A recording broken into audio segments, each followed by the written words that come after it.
യാക്കോബ് പ്രാർത്ഥിച്ച 3 പ്രാർത്ഥനയിലേക്കാണ് ഇന്ന് രാത്രി ഞാൻ നിങ്ങളുടെ ചിന്തയെ കൊണ്ടുവരാൻ പോകുന്നത്. പക്ഷേ ഈ 3 പ്രാർത്ഥനകൾ ഞാൻ പ്രസംഗിക്കുന്നതിനേക്കാൾ മുമ്പ് വേദപുസ്തകത്തിനകത്ത് പ്രാർത്ഥനകൾ പ്രാരംഭത്തിൽ എവിടെ ആരംഭിച്ചു എന്ന് നാം അറിയണം. ആകയാൽ തുറക്കാമോ, ഉൽപ്പത്തി പുസ്തകം 20-ാമത്തെ അധ്യായം അതിന്റെ 17-ാമത്തെ വാക്യത്തിലാണ് ഫസ്റ്റ് പ്രയർ നിങ്ങൾക്ക് കാണാൻ കഴിയുന്നത്. അതിനു മുമ്പും അനവധി പ്രാർത്ഥനകളും യേശുവിന്റെ നാമത്തിലുള്ള, യഹോവയുടെ നാമത്തിലുള്ള ആരാധനകളും ഒക്കെ ഉണ്ടായിരുന്നു എന്ന് ഉൽപ്പത്തി 4-ാമത്തെ അധ്യായത്തിൽ പറയുന്നെങ്കിലോ ഉൽപ്പത്തി 20-ന്റെ 17-ാമത്തെ വാക്യത്തിൽ വരുമ്പോഴാണ് ഫസ്റ്റ് പ്രയർ, ആദ്യത്തെ പ്രാർത്ഥന നിങ്ങൾക്ക് കാണാൻ കഴിയുന്നത്. That's individual prayer. അത് വ്യക്തിപരമായുള്ള പ്രാർത്ഥനയാണ്. പഴയ നിയമത്തിനകത്ത് ദൈവത്തിന്റെ മഹത്വത്തിന് വേണ്ടി ഇറങ്ങിത്തിരിച്ച, കാണിപ്പാനിരിക്കുന്ന നാടിനകത്തേക്ക് ഇറങ്ങിത്തിരിച്ച അബ്രഹാം എന്ന് പറയുന്ന ഒരു മനുഷ്യന്റെ പ്രാർത്ഥനയാണ് ഉൽപ്പത്തി പുസ്തകം 20-ന്റെ 17-ാമത്തെ വാക്യം നോക്കൂ.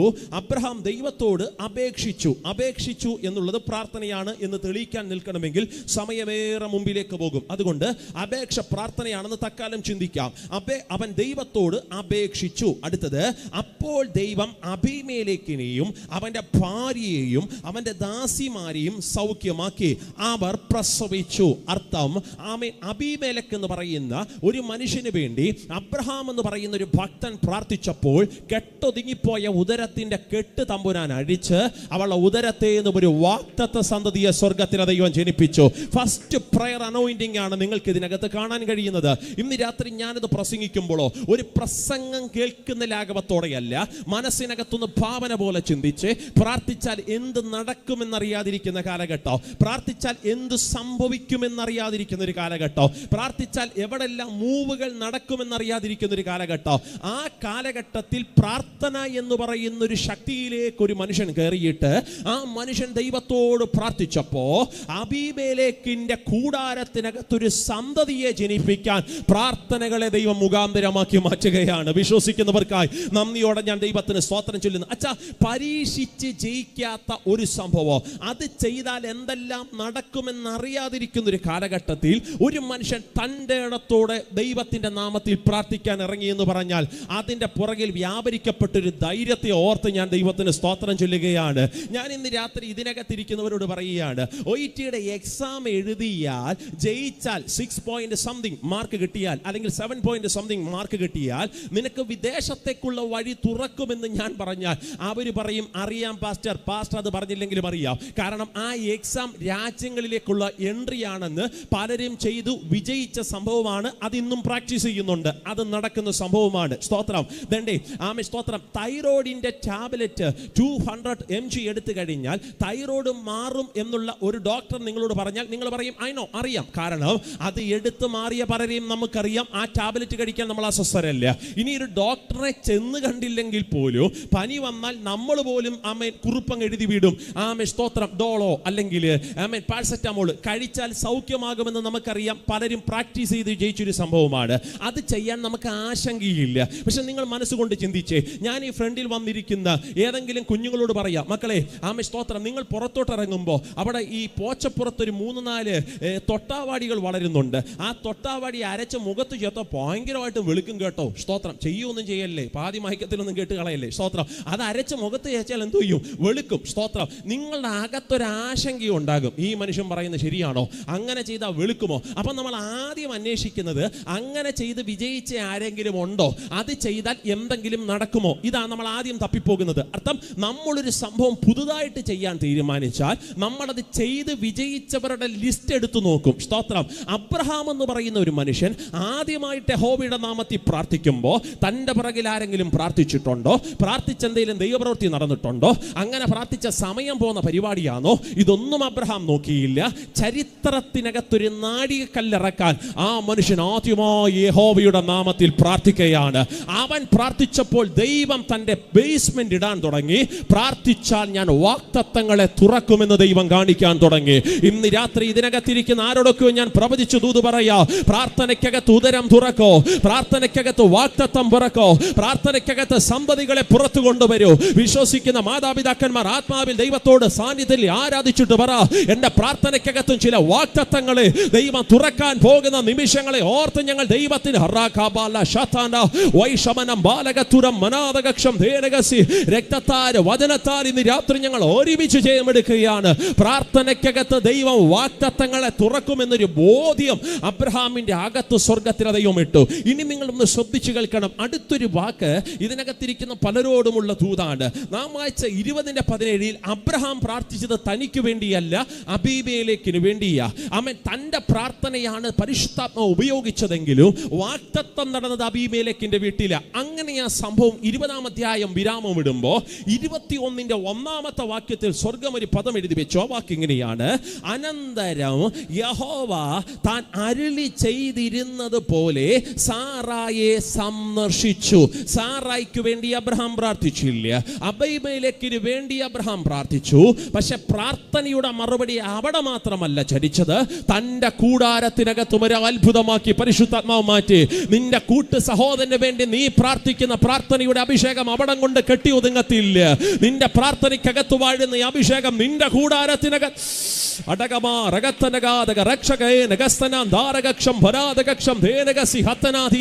ഈ വാക്ക് കേട്ടപ്പോഴാ, ഈ വാക്യം വായിച്ചപ്പോഴാ എന്റെ അകത്തൊരു ബലം പരിശുദ്ധാത്മാവ് തന്നത്.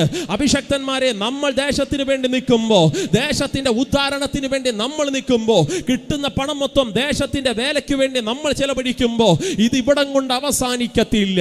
നമ്മൾ ചെയ്യുന്നത് പട്ടണങ്ങൾക്ക് വേണ്ടിയിട്ടാണെങ്കിലും നമുക്കൊരു വിഷയം വരുമ്പോ നമ്മൾ ചോദിക്കാതെ, നമ്മൾ പ്രാർത്ഥിക്കാതെ നമ്മുടെ വിഷയത്തിൽ അത്ഭുതം ചെയ്യാൻ സ്വർഗത്തിലെ ദൈവത്തിന് കഴിയുമെന്ന് പറഞ്ഞാൽ ഇന്ന് രാത്രി വിശ്വസിക്കുന്നവരെന്ന് ആത്മാവിൽ ദൈവത്തോട് പറ: ഞാൻ ഇട്ട വിത്തുകൾ എനിക്ക് വേണ്ടിയല്ല, ഞാൻ ഇട്ട വിത്തുകൾ ദേശത്തിന് വേണ്ടിയിട്ട. ദേശത്തിന് വേണ്ടി ഞാൻ വിതച്ചപ്പോൾ ഞാൻ ചോദിക്കാതെ എന്റെ വിഷയത്തിൽ സ്വർഗം അത്ഭുതം ചെയ്തെങ്കിൽ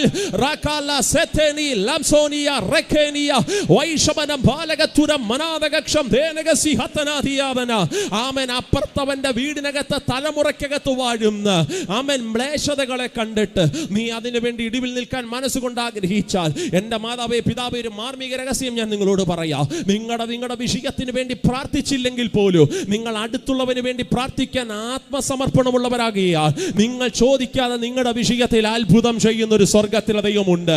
നമുക്ക് പറ്റിയ പരാജയം എന്നാണെന്നറിയാമോ? നമുക്ക് പറ്റിയ പരാജയം എന്നും ഞാനാണ്, എന്നും എൻ്റെ വിഷയമാണ്. എൻ്റെ അച്ചായൻ, ഞാൻ, എൻ്റെ വിഷയം, എൻ്റെ വിസ, എൻ്റെ കൊച്ച്, എൻ്റെ അഡ്മിഷൻ, എൻ്റെ വിവാഹം, അങ്ങനെ ഞാൻ എൻ്റെ എന്ന് പറഞ്ഞ് സ്വയത്തത്തിന്റെ സ്പിരിറ്റിലേക്ക് പിശാച് നമ്മളെ തള്ളി മാറ്റിയപ്പോ അബ്രഹാം പറയുക: എൻ്റെ മേൽ വാഴുന്നത് സ്വയത്തിന്റെ സ്പിരിറ്റ് അല്ല, ഞാൻ ആദ്യമായി പ്രാർത്ഥിക്കുന്നത് അബീമേലെക്കിന്റെ കൂടാരത്തിൽ അത്ഭുതം നടക്കാനാ. പക്ഷെ അടുത്ത അധ്യായം വന്നപ്പോൾ തമ്പുരാൻ മറന്നു കളഞ്ഞില്ല. ഞാൻ ചോദിക്കാതെ എൻ്റെ വിഷയത്തിൽ ദൈവം വാഗ്ദത്തങ്ങളെ തുറക്കാൻ തുടങ്ങി. കരമൊന്ന് ഉയർത്തി ശക്തിയോടെ ഹല്ലേലൂയ പറഞ്ഞാട്ടെ. ആദ്യത്തെ പ്രയർ അബ്രഹാമിന്റെ പ്രാർത്ഥനയാണ്. അവിടം കൊണ്ട് പ്രാർത്ഥനയുടെ അഭിഷേകം നിന്നില്ല. 25-ാമത്തെ അധ്യായം 21-ാമത്തെ വാക്യത്തിനകത്തേക്ക് വരുമ്പോൾ അടുത്ത ജനറേഷൻ പ്രാർത്ഥിക്കുകയാണ്. പേര് ഇസഹാക്ക് എന്നാണ്. 21-ന്റെ 25-ന്റെ 21-ാമത്തെ വാക്യം നോക്കിയാട്ടെ. തന്റെ ഭാര്യ മച്ചിയായിരുന്നത് കൊണ്ട് ഇസഹാക്ക് അവൾക്ക് വേണ്ടി യഹോവയോട് പ്രാർത്ഥിച്ചു. എന്താ ഇതിന്റെ മാർമിക രഹസ്യം? ഒരു മാലയ്ക്കകത്ത് മുത്തുകൾ കോർത്തിണക്കുന്നത് പോലെ, നോക്കൂ, ഒരു മാലയ്ക്കകത്ത് മുത്തുകൾ കോർത്തിണക്കുന്നത് പോലെ അപ്പൻ പ്രാർത്ഥിച്ചപ്പോൾ അപ്പൻ അറിയത്തില്ല പ്രാർത്ഥന എവിടെല്ലാം എന്തെല്ലാം ചലനമുണ്ടാക്കോ. പക്ഷെ അപ്പൻ പ്രാർത്ഥിച്ചതിന്റെ പരിണിത ഫലം വാഗ്ദത്തത്തിന്റെ ഉദരങ്ങളെ സ്വർഗം തുറക്കാൻ തുടങ്ങി. ആകയാൽ അടുത്ത തലമുറ, രണ്ടാമത്തെ ജനറേഷൻ ഒരു കാര്യം മനസ്സിലായി: അപ്പം പ്രാർത്ഥിച്ചു വാഗ്ദത്തം തുറക്കുന്നെങ്കിൽ ഞാൻ പ്രാർത്ഥിച്ചാലും ഉദരങ്ങളെ സ്വർഗം തുറന്നിരിക്കും. സ്തോത്രം. നിങ്ങൾ ചെയ്ത് വിജയിക്കുന്ന ഒരു സംഗതി നിന്റെ തലമുറയ്ക്ക് മാതൃകയായി മാറുമെന്ന് പറഞ്ഞാൽ വിശ്വസിക്കുന്നവർ കരമൊന്ന് ഉയർത്തി ശക്തിയോടെ ഹല്ലേലൂയ. വിദേശ രാജ്യത്തിലൊരു മീറ്റിങ്ങിന് വേണ്ടി ചെന്നപ്പോ 28 വയസ്സ് പ്രായമുള്ള ഒരു യൗവനക്കാരൻ ആ ജോലിയുടെ പ്രഷറിന്റെ നടുവിലും ആഹാരം മാറ്റിവെച്ച് 7 ദിവസം തമ്പുരാന്റെ സാന്നിധ്യത്തിനൊക്കെ തിരികുക. ഞാൻ ചോദിച്ചു, ഈ രാജ്യത്തിന്റെ കാലാവസ്ഥ നിനക്ക് അനുകൂലമാണോ?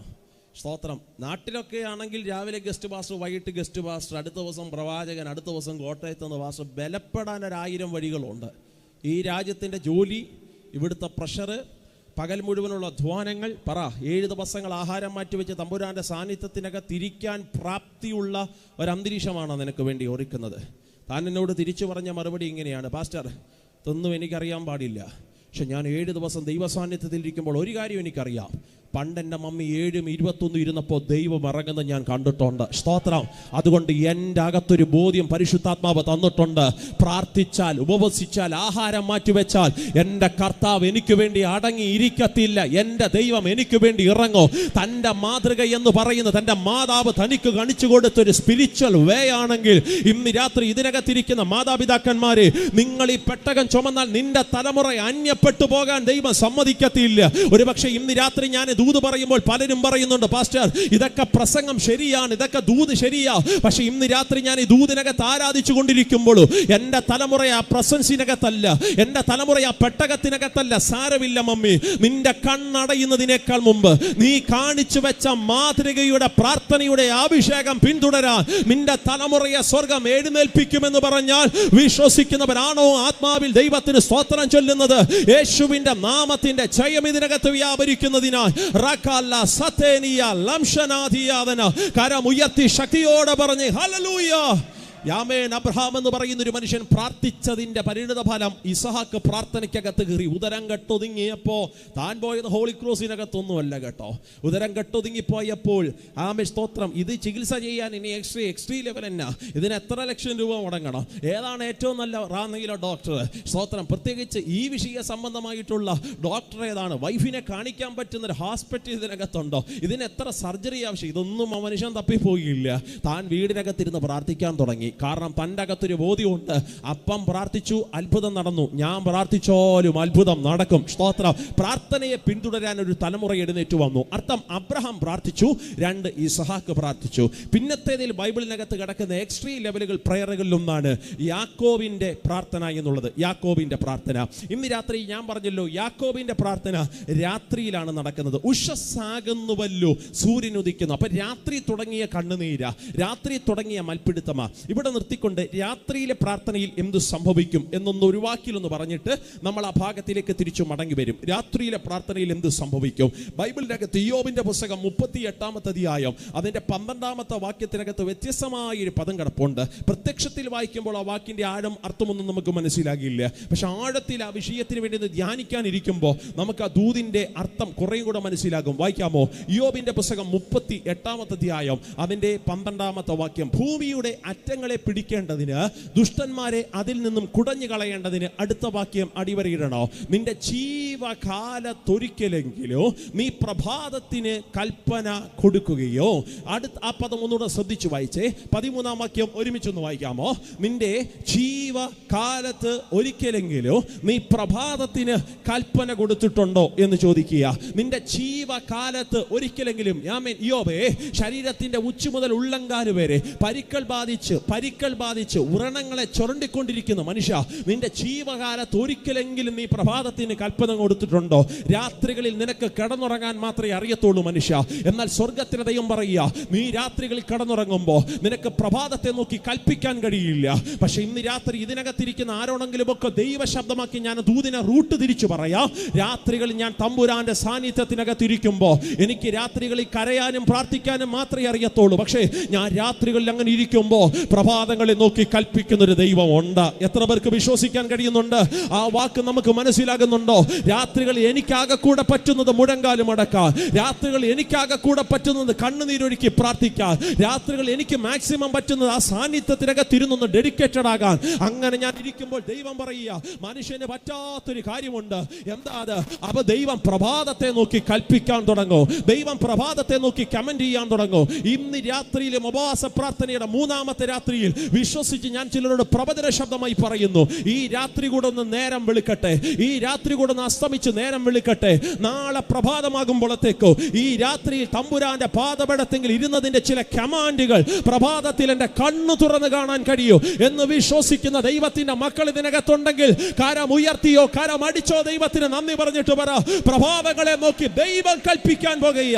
ഞാൻ രാത്രിയിൽ അവന്റെ പാദപീഠത്തിൽ ഇരിക്കുമ്പോൾ പ്രഭാതങ്ങളെ നോക്കി ദൈവം കമാൻഡ് ചെയ്യാൻ പോകുക. മനുഷ്യ, നിനക്കത് കഴിയത്തില്ല. നിനക്ക് കഴിയുന്നത് പ്രാർത്ഥിക്കാൻ മാത്രമാ. എന്നാൽ പ്രഭാതങ്ങളെ നോക്കി കൽപ്പിക്കുന്ന ദൈവമുണ്ട്. അവൻ കമാൻഡുകളുടെ ദൈവമാണ്. വിശ്വസിക്കുന്നവർ കരം ഉയർത്തി ശക്തിയോടെ പറഞ്ഞ് ഹല്ലേലൂയ. എന്താ ദൈവത്തിന്റെ കൽപ്പനയുടെ ആഴോ? ദൈവത്തിന്റെ കൽപ്പനയുടെ ആഴം കേൾക്കണോ? അതങ്ങ് ഉൽപ്പത്തി പുസ്തകത്തിൽ എടുക്കേണ്ട വാക്യം ഇങ്ങനെയാണ്: ആദിയിൽ ദൈവം ആകാശവും ഭൂമിയും സൃഷ്ടിച്ചു, ഭൂമി പാടും ശൂന്യമായിരുന്നു, അടുത്തത് ആഴത്തിനു മീതെ ഇരുളുണ്ടായിരുന്നു. അടുത്ത പദം ദൈവത്തിന്റെ ആത്മാവ് വെള്ളത്തിന്മീതെ പരിവർത്തിച്ചു കൊണ്ട്. തൊട്ട് താഴത്തെ പദം കേൾക്കണേ: വെളിച്ചമുണ്ടാകട്ടെ എന്നവൻ. ദൈവത്തിന്റെ കൽപ്പനയുടെ ആഴം കേൾക്കണോ? വെളിച്ചം ഉണ്ടാകട്ടെ എന്നവൻ കൽപ്പിച്ചപ്പോഴോ ഇരുട്ട് മൂടിക്കിടക്കുന്ന ഭൂമണ്ഡലത്തിനകത്ത് ഇരുട്ട് പൊട്ടിമാറി വെളിച്ചം പുറത്തു വന്നു. അർത്ഥം, ദൈവം കൽപ്പിച്ചാൽ ഇരുട്ട് മാറും. സ്തോത്രം. ദൈവം കൽപ്പിച്ചാൽ വെളിച്ചം പുറത്തു വരും. എൻ്റെ വീടിനകത്ത് ഓരോ റൂമുകളെ നോക്കി വിശ്വസിക്കുന്നവര് പറ: എൻ്റെ വീടുകൾക്കകത്ത് ഓരോ റൂമുകളോ, എൻ്റെ ഭവനം സ്ഥിതി ചെയ്യുന്ന മണ്ണ്, എൻ്റെ ദേശത്തിന്റെ 4 ദിക്ക്, കിഴക്ക്, തെക്ക്, വടക്ക്, പടിഞ്ഞാറ്, സകല ഇരുട്ടുകളെ പൊട്ടിച്ചു മാറ്റാൻ പ്രഭാതങ്ങളിലെ ദൈവത്തിന്റെ കൽപ്പനകൾക്ക് ശക്തിയുണ്ട്. ദൈവത്തിന്റെ കമാൻഡുകൾക്ക് ശക്തിയുണ്ട്. അവൻ കൽപ്പിച്ചാൽ ഇരുട്ട് വാഴത്തില്ല. അവൻ കൽപ്പിച്ചാൽ ദൈവത്തിന്റെ വെളിച്ചം പുറത്തു വരും. പുതിയ നിയമത്തിനകത്ത് നൊന്ത് പ്രസവിച്ച അമ്മ മറിയ മകന്റെ അടുക്കൽ ചെന്നിട്ട് പറഞ്ഞു, വീഞ്ഞില്ല. കർത്താവ് പറഞ്ഞു, നാഴിക വന്നിട്ടില്ല. ഈ വാക്ക് കേട്ട് തിരിച്ചുപോയി പിറുവിറുക്കാതെ അമ്മയായ മറിയുടെ അകത്തൊരു വെളിപ്പാട് ഇങ്ങനെ തീണ്ടി വന്നു. അവൾ പോയി ശുശ്രൂഷകന്മാരോട് പറഞ്ഞു, എൻ്റെ കൊച്ച, ഞാൻ പറഞ്ഞായിരുന്നു ഒരു അത്ഭുതം ചെയ്യാൻ, പക്ഷെ അവൻ പറഞ്ഞു നാഴിക വന്നിട്ടില്ല. അതുകൊണ്ട് ഞാൻ അവനെ നോക്കി പിറുപിറുക്കുകയല്ല, ശുശ്രൂഷകന്മാരായ നിങ്ങളെ നോക്കി ഞാൻ പറയാം. അവൻ നിങ്ങളോട് എന്തെങ്കിലും കൽപ്പിച്ചാൽ അത് ചെയ്തോണം. അമ്മയായ മറിയുടെ അകത്തൊരു വെളിപ്പാട് കത്തി. നാഴിക വന്ന അവൻ മിണ്ടാതിരിക്കത്തില്ല. നാഴിക വന്നാൽ അവൻ മൗനമായി ഇരിക്കത്തില്ല. നാഴിക വന്നാൽ അവൻ കൽപ്പിക്കാൻ തുടങ്ങും. നാഴിക വന്നാൽ അവൻ കമാൻഡ് ചെയ്യാൻ തുടങ്ങും. ഇന്ന് രാത്രി ഇതിനകത്തിരിക്കുന്ന ആരോടൊക്കെയോ നോക്കി ഞാൻ പ്രവചിച്ചു പറയാ, സമയമായി കേട്ടോ. നാഴികയായി ദൈവത്തിന്റെ കമാൻഡുകൾ നിനക്ക് വെളിപ്പെട്ടു വരാൻ സമയമായി. ഉപവാസത്തിന്റെ പ്രാർത്ഥനയുടെ 4ാമത്തെ പകലല്ലേ നാളെ പകൽ. ഇതിനകത്തിരിക്കുന്നവര് പറയണം, നാളെ പ്രഭാതമാകുമ്പോ ദൈവം എനിക്ക് വേണ്ടി ചില കമാൻഡുകളെ. രക്തം ക്ഷയമെടുക്കുന്നു, രക്തം ക്ഷയമെടുക്കുന്നു, രക്തം ക്ഷയമെടുക്കുന്നു. ഗദരദേശത്തിനകത്ത് കൊടികുത്തി വാഴുന്ന വൈശാചിക സ്പിരിറ്റുകളുടെ നടുവിൽ വണ്ടിക്കൂലിയും മുടക്കി പടകം പിടിച്ച് ആമൻ മൊക്കിക്കളയുന്ന കൊടുങ്കാറ്റിനെയും കാറ്റിനെയും ശാസിച്ച് എൻ്റെ കർത്താവ് ഗദരദേശത്തോട് കാലെടുത്ത് വെക്കുമ്പോൾ യേശു പറഞ്ഞൊരു കമ്മിറ്റി വിളിച്ചു കൂട്ടാന്നല്ല, ഒരു യോഗം കണ്ടക്ട് ചെയ്യാണ്. നമുക്ക് വേണ്ടി ഇവന് വേണ്ടി ആഹാരം മാറ്റിവെച്ച് 3 ദിവസം ഉപവസിക്കാന്നല്ല. അലറി വിളിക്കുന്ന ഭൂതശക്തിയെ നോക്കി എൻ്റെ യേശു പറഞ്ഞ ഒരു വാക്കവിടെ എഴുതി വെച്ചിട്ടുണ്ട്. അവൻ അശുദ്ധയാത്മാവിനോട് കൽപ്പിച്ചിരുന്നു. സ്തോത്രം. എന്ന് വെച്ചാൽ ഇവന്റെ അകത്ത് ഇനി നിനക്ക് സ്ഥാനമില്ല, ഇവന്റെ അകത്ത് ഇനി നിനക്ക് അവകാശമില്ല. ഇന്ന് രാത്രി ഞാൻ ഇതിനകത്തിരിക്കുന്നവരോട് പറയാം, യോഗം തുടങ്ങുന്നതിനേക്കാൾ മുമ്പ് എൻ്റെ ദൈവത്തിന്റെ കമാൻഡുകൾ വെളിപ്പെട്ടു വരൂ.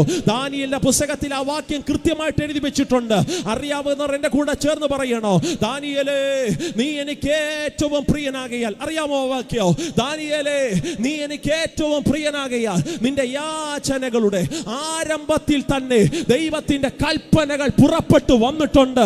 അർത്ഥം, നീ യോഗം വരുന്നതിനേക്കാൾ മുമ്പ്, കർത്താവിന്റെ ദാസൻ ഈ മീറ്റിങ്ങിനകത്ത് ആരൊക്കെ വിളിക്കണമെന്ന് ഷെഡ്യൂൾ ചെയ്യുന്നതിനേക്കാൾ മുമ്പ് എൻ്റെ ദൈവത്തിന്റെ കമാൻഡുകൾ ചിലർക്ക് വേണ്ടി ചലിച്ചിട്ടുണ്ടെന്ന് പറഞ്ഞാൽ വിശ്വസിക്കുന്നവരുണ്ടെങ്കിൽ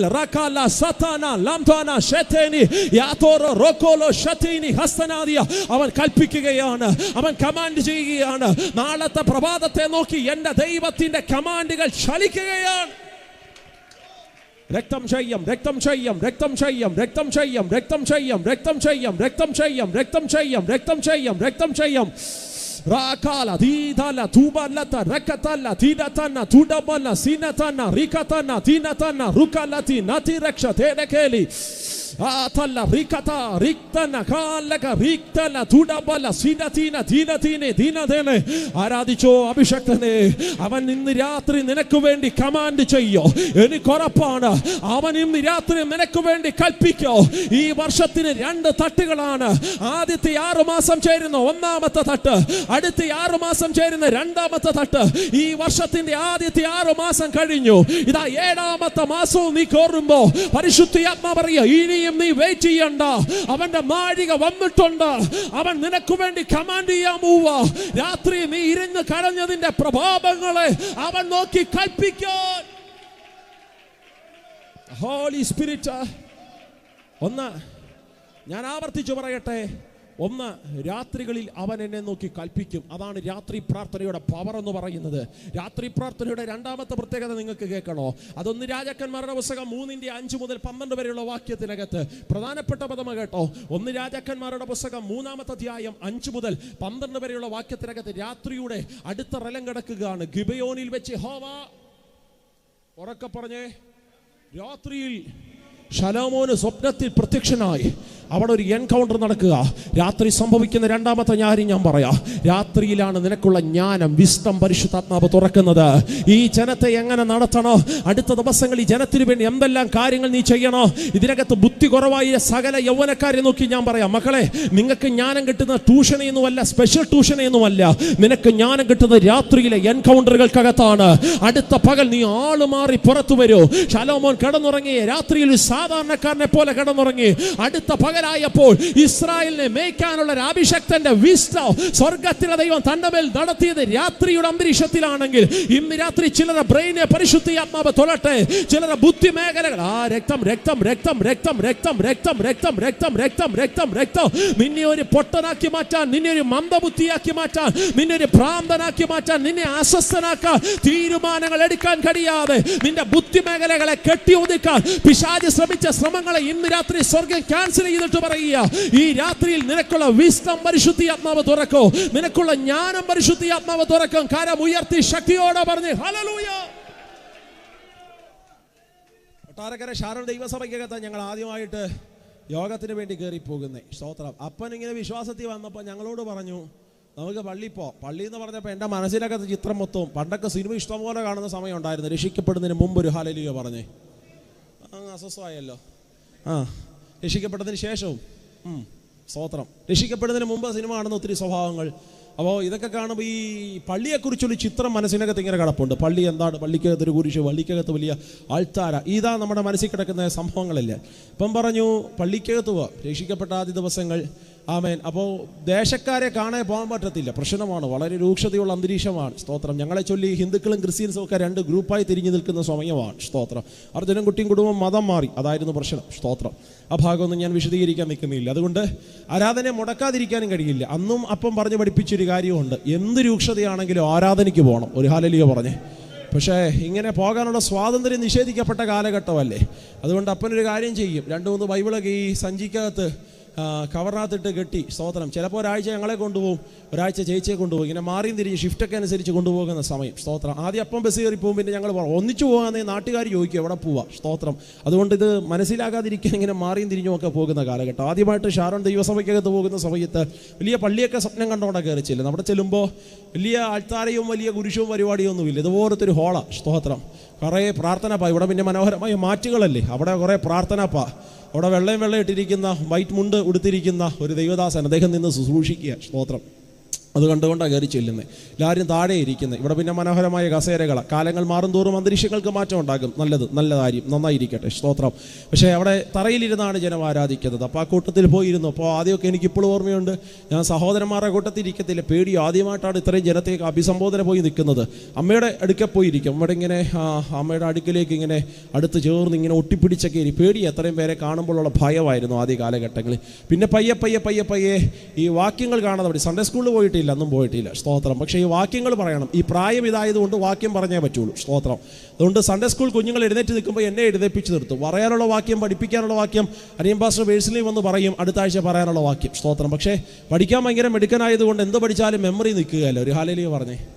വേച്ചും വിറച്ചും 10 വാക്ക് വിക്കി പറയാൻ പോലും അറിയാൻ പാടില്ലാത്ത എന്നെ നാവിൻ്റെ കെട്ട്, ആമേൻ, അല്ല എൻ്റെ പ്രസംഗ ഭാഷയിൽ ഞാൻ പറയാം, ആമേൻ, ബുദ്ധിയുടെ കെട്ട് തമ്പുരാൻ അഴിച്ചപ്പോൾ അവൻ്റെ ജ്ഞാനത്താൽ പരിശുദ്ധാത്മാവ് നിറച്ചതാ. സ്തോത്രം. ഇന്ന് രാത്രിയിൽ ഇതിനകത്തിരിക്കുന്ന ഓരോരുത്തരെയും നോക്കി ഞാൻ പറയാം, ജ്ഞാനം തരുന്നത് മനുഷ്യനല്ല, അത് സ്വർഗത്തിലെ ദൈവമാ.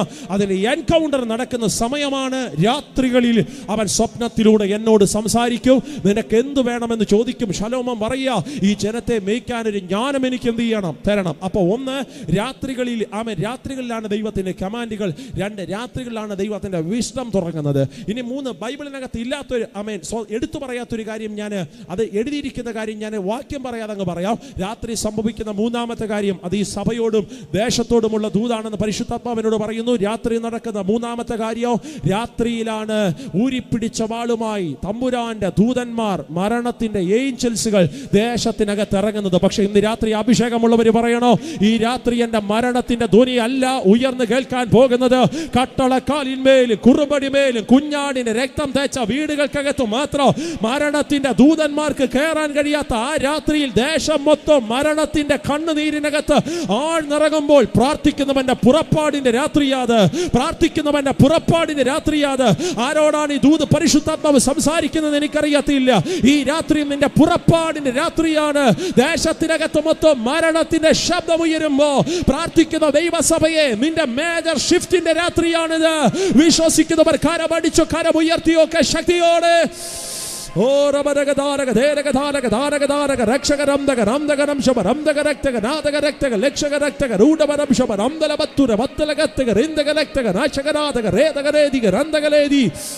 രക്തം ചെയ്യം, രക്തം ചെയ്യം, രക്തം ചെയ്യം, രക്തം ചെയ്യം, രക്തം ചെയ്യം, രക്തം ചെയ്യം, രക്തം ചെയ്യം, രക്തം ചെയ്യം, രക്തം ചെയ്യം, രക്തം ചെയ്യം, രക്തം ചെയ്യം, രക്തം ചെയ്യം. പോരാ, ആത്മാവിന്റെ ശക്തിയോടൊന്ന് പ്രാർത്ഥിച്ചോ. ഈ രാത്രിയിൽ ഒരു പ്രാർത്ഥനയുടെ പവർ അങ്ങനെ നിറഞ്ഞു വാഴട്ടെ. ഈ രാത്രിയിൽ ഒരു പ്രാർത്ഥനയുടെ അധികാരം ഒന്ന് ചലിക്കട്ടെ. ഈ രാത്രിയിൽ പ്രാർത്ഥനയുടെ ചില വിസ്ലംബങ്ങൾ തുറക്കപ്പെടട്ടെ. ഈ രാത്രിയിൽ ചില മരണത്തിന്റെ ദൂതന്മാർ കെട്ടൊതുങ്ങി പോകട്ടെ. ഈ രാത്രിയിൽ ചില പുറപ്പാടുകൾ സംഭവിക്കട്ടെ. യേശുവിന്റെ നാമത്തിൽ പ്രാർത്ഥനകൾ രാത്രികളിൽ ഉയരുമ്പോ കാണാത്ത ചില കാര്യങ്ങൾ ദേശത്തിനകത്ത് സംഭവിക്കാൻ പോകുമോ? Lord the Holy Spirit, Lord the Holy Spirit, Lord the Holy Spirit, Lord the Holy Spirit. നഹമ്യാവെന്ന് പറയുന്നൊരു മനുഷ്യൻ പറയുക, ഞാൻ രാത്രി എഴുന്നേൽക്കോ. എല്ലാവരും എൻ്റെ കൂടെ ചേർന്ന വാക്കൊന്ന് പറഞ്ഞു, ഞാൻ രാത്രിയിൽ നഹമ്യാവ് പറയും, ഞാൻ രാത്രി എഴുന്നേൽക്കോ. എന്നിട്ട് എൻ്റെ കഴുതപ്പുറത്ത് ഞാൻ കയറോ. എന്നിട്ട് തകർന്നു പോയ യെരൂശലേമിൻ്റെ മതിലിൻ്റെ അടുക്കിലൂടെ ഞാൻ ഇങ്ങനെ പോകോ. അത് പോകുമ്പോൾ എൻ്റെ അകത്തൊരു ബോധ്യം വരൂ, തകർന്നു പോയ യെരൂശലേമിൻ്റെ മതിലിനെ എനിക്കൊന്ന് പണിയണോ. ഇന്ന് രാത്രിയിൽ ഇതിനകത്തിരിക്കുന്ന ചിലരോട് ഞാൻ പറയാം, ശത്രു തീ വെച്ച് ചുട്ടു നശിപ്പിച്ചത് പണിയാൻ ദൈവം നിനക്ക് വിസ്ഡം തുറക്കുന്നത്. ശത്രു തീ വെച്ച് ചുട്ടു നശിപ്പിച്ചതിനെ പണിയാൻ ദൈവം നിനക്ക് വാഗ്ദത്തം തരുന്നത്. എല്ലാവരും പുതച്ചു മൂടിക്കിടന്നുറങ്ങുന്ന രാത്രികളിലാണെങ്കിൽ നെഹമ്യാവേ, ഇന്ന് രാത്രി നിന്റെ കഴുതപ്പുറത്ത് നീ കയറ്. ഇന്ന് രാത്രി നിന്റെ വാഹന മൃഗത്തിനകത്ത് നീ കയറ്. തകർന്നു പോയതിനെ ഒന്നുകൂടെ നീ ഒന്ന് സന്ദർശിക്ക്. തകർന്നു പോയതിന് അടുക്കിലേക്ക് നീ ഒന്നുകൂടെ പാസ് ചെയ്തു പോക. അയ്യോ, ശത്രു ഇടിച്ചല്ലോ എന്ന് പറഞ്ഞ് നീ അഡ്ജസ്റ്റഡ് ആകാതെ, ശത്രു നശിപ്പിച്ചല്ലോ എന്ന് പറഞ്ഞ് നീ അഡ്ജസ്റ്റഡ് ആകാതെ, ഇന്ന് രാത്രിയിൽ അഡ്ജസ്റ്റഡ് ആകുന്ന നിന്റെ ക്രിസ്തീയ ജീവിതത്തിന് രാത്രി വിരാമമിരിച്ച് ശത്രു തീ വെച്ച് ചുട്ടു നശിപ്പിച്ചതിന് എനിക്കൊന്ന് പണിയാൻ ബോധ്യം കിട്ടുന്നത്. എല്ലാവരും പുതച്ചു മൂടി കിടന്നുറങ്ങുന്ന രാത്രികളിൽ നിന്റെ വാഹന മൃഗത്തിനകത്ത് നീ ഒന്ന് കയറ്. യേശുവിന്റെ നാമത്തിന്റെ ജയം വ്യാപരിക്കും. Lord the Holy Spirit, la rakala city ni kilikene സംഭരാധനാദിയാവന. എന്റെ വാത്സല്യ ദൈവമക്കളെ, ഈമേ സ്തോത്രം. എപ്പോഴും അല്ലെങ്കിലും ഈ കാലങ്ങളിൽ മാക്സിമം, ഈ കാലങ്ങളിൽ പരമാവധി ഞാൻ മനസ്സുകൊണ്ട് ചിന്തിക്കുകയും ആഗ്രഹിക്കുകയും പ്രാക്ടീസ് ചെയ്യാൻ കഴിയുന്ന കാര്യങ്ങളിലൊന്നാണ്. ഇന്ന് രാവിലത്തെ മീറ്റിംഗ് കഴിഞ്ഞ് മനോഹരമായ ഒരു വിശ്രമമുറി കർത്താവിന്റെ ദാസൻ എനിക്ക് വേണ്ടി ഒരുക്കി.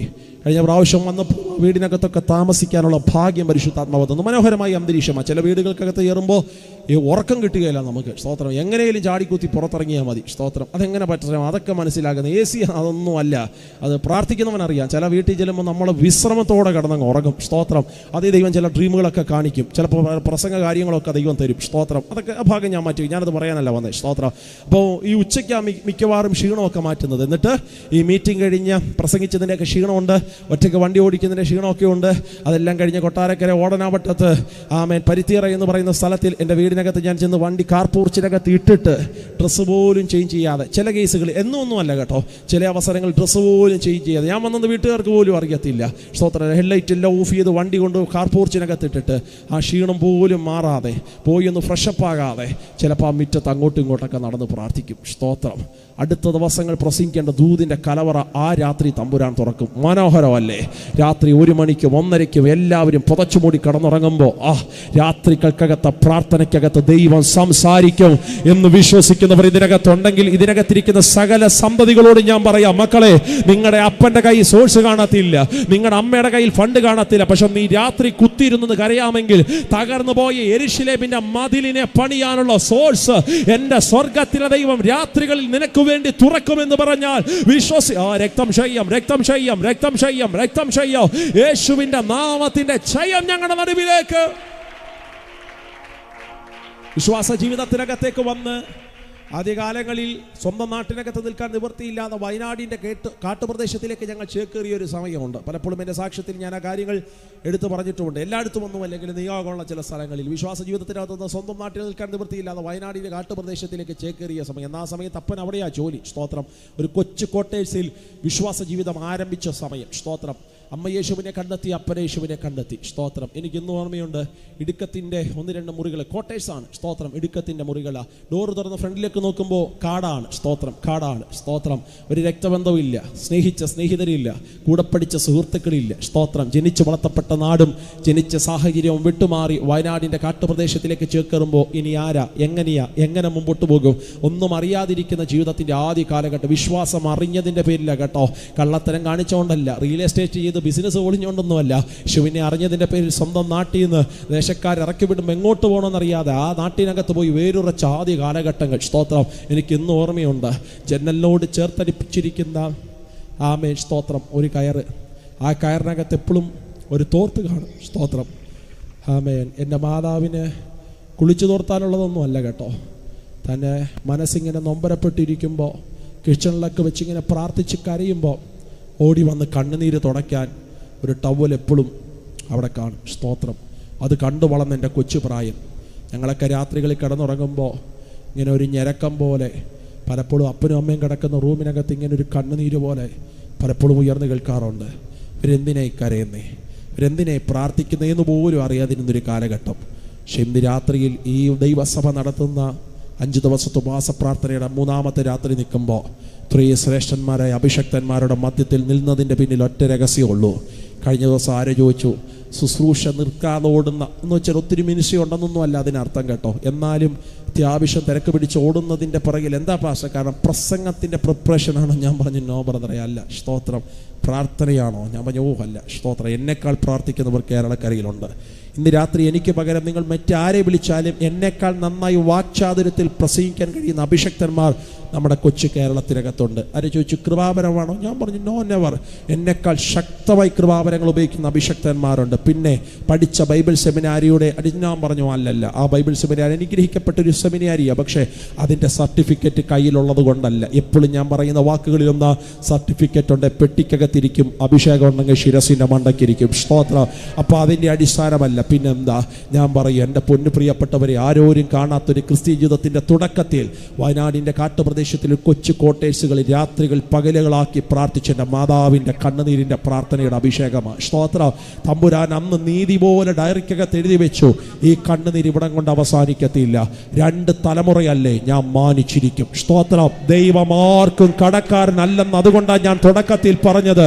എനിക്കറിയാം ഇന്ന് രാത്രിയിലും ഇതിനകത്തിരിക്കുന്ന സകല മാതാപിതാക്കന്മാരെ നോക്കി ഒരു പ്രവചന ശബ്ദം പറയുന്നത് പോലെ ഞാൻ പറയുക, ഈ ദീർഘ ദിവസങ്ങൾ നടക്കുന്ന ഉപവാസ പ്രാർത്ഥന ഒരു സെക്ഷൻ പോലും മുടക്കാതെ നീ ദൈവ സാന്നിധ്യത്തിനകത്ത് വന്നിരിക്കുന്നെങ്കിൽ ഉറപ്പിച്ചോ, യേശുവിന്റെ നാമത്തിൽ ഇതുവിടം കൊണ്ട് അവസാനിക്കത്തില്ല. ഇത് നിന്റെ തലമുറയ്ക്കൊരു നീതിയാക്കി സ്വർഗം കണക്കിട്ടിരിക്കോ. വിശ്വസിക്കുന്നവർ കരമുയർത്തി ശക്തിയോടെ പറഞ്ഞ് ഹല്ലേലൂയ. രക്തം ക്ഷയമെടുക്കുക. രാത്രിയിലെ പ്രാർത്ഥനയ്ക്ക് ഭയങ്കര അഭിഷേകമാണ്. ആ പ്രാർത്ഥനയെല്ലാം കഴിഞ്ഞ് ഈ രാവിലെ ഞങ്ങൾ ആ സമയത്ത് സ്കൂളിൽ പഠിക്കുന്ന സമയമല്ല, അമ്മയാ സിലബസ് പഠിപ്പിക്കുന്നത്. എന്നിട്ട് ആരോരും അറിയാതെ എക്സാം എഴുതാൻ മാത്രം നാട്ടിൽ കയറി വരും. അങ്ങനെ പ്രത്യേക പെർമിഷൻ സ്കൂളിൽ നിന്ന് എടുത്തിട്ടുണ്ട്. എക്സാം എഴുതാൻ മാത്രമേ കയറി വരുള്ളൂ. അമ്മയാ സിലബസ് പഠിപ്പിക്കുന്നത്. സിലബസ് പഠിപ്പിച്ചതിനേക്കാൾ കൂടുതൽ അമ്മ കാതിനകത്ത് ഓതി തന്ന ദൈവത്തിൻ്റെ വചനത്തിൻ്റെ ശക്തിയാണ്. അന്നേ അകത്ത് കയറിയ സ്വപ്നോ യേശുവിനെ പ്രസംഗിക്കണം. കർത്താവിനെ അർത്ഥം ഡിഗ്രി കിട്ടിയില്ലെന്നല്ല അച്ഛാ, ഇന്നും കയ്യിലുള്ള സർട്ടിഫിക്കറ്റ് ഏതെങ്കിലും ഓഫീസ് റൂമിനകത്ത് കൊണ്ടുവച്ചാൽ ഒരു ജോലി കിട്ടാൻ വലിയ കുഴപ്പമില്ലാത്ത ഒരാളാണ് ഞാൻ. സ്തോത്രം. വലിയ ജോലി ചെയ്തുകൊണ്ടിരുന്നതാണ്. 1 വർഷം ജോലി പിന്നിടുമ്പോൾ ജോലി വേണ്ട, കർത്താവിൻ്റെ വേല മതി എന്ന് പറഞ്ഞിറങ്ങുമ്പോൾ ഓഫീസിനകത്ത് ഞാൻ വർക്ക് ചെയ്ത സ്ഥാപനത്തിനകത്തെ അദ്ദേഹം എന്നോട് പറഞ്ഞു, ഒരു കാര്യം ചെയ്യും, വർക്ക് പെൺഡ്രൈവിനകത്ത് എടുത്തുകൊണ്ട് പോകും, എന്നിട്ട് ഈ പ്രസംഗമൊന്നും ഇല്ലാതിരിക്കുന്ന സീസൺ ഉണ്ടല്ലോ, ആ സീസൺ ഇതിങ്ങനെ വർക്ക് പെൺഡ്രൈവിനകത്താക്കി കൊണ്ടുതന്നാൽ അതിൻ്റെ പൈസ കയ്യിൽ തരാം, പുട്ടടിക്കാമല്ലോ. ഒരു സ്വതന്ത്രം പറഞ്ഞേ. അപ്പോഴാ ബൈബിളിനകത്തൊരു വാക്യം, കലപ്പയ്ക്ക് കർത്താവ് വെച്ചോടാ, ബാലസിംഹങ്ങളും ഇരകിട്ടാതെ വിശന്നിരുന്നാലും യഹോവയെ അന്വേഷിക്കുന്നവനെ എന്ത് നന്മയ്ക്ക്. ഇത് സീസൺ നോക്കിയൊന്നും അല്ലെന്നേ തമ്പുരാൻ അത്ഭുതം ചെയ്യുന്നേ. പ്രാർത്ഥിക്കുന്നവനെ പട്ടിണിക്കിടാത്തൊരു സ്വർഗത്തിലെ കരമുയർത്തി ശക്തിയോടെ പറഞ്ഞ് ഹല്ലേലൂയ. അതുകൊണ്ട് അത്യാവശ്യം നല്ല വിദ്യാഭ്യാസവും ഭാര്യതയൊക്കെ ദൈവം തന്നിട്ടുണ്ട്. ആ പ്രാർത്ഥന പകരത്തെ അന്തരീക്ഷം എല്ലാം കഴിയുമ്പോൾ എനിക്ക് തോന്നുന്നു ഞാൻ 6ലോ 7ലോ 5ലോ 6ലോ അങ്ങോട്ട് പഠിക്കുന്നൊരു സമയമാണ്. സ്തോത്രം.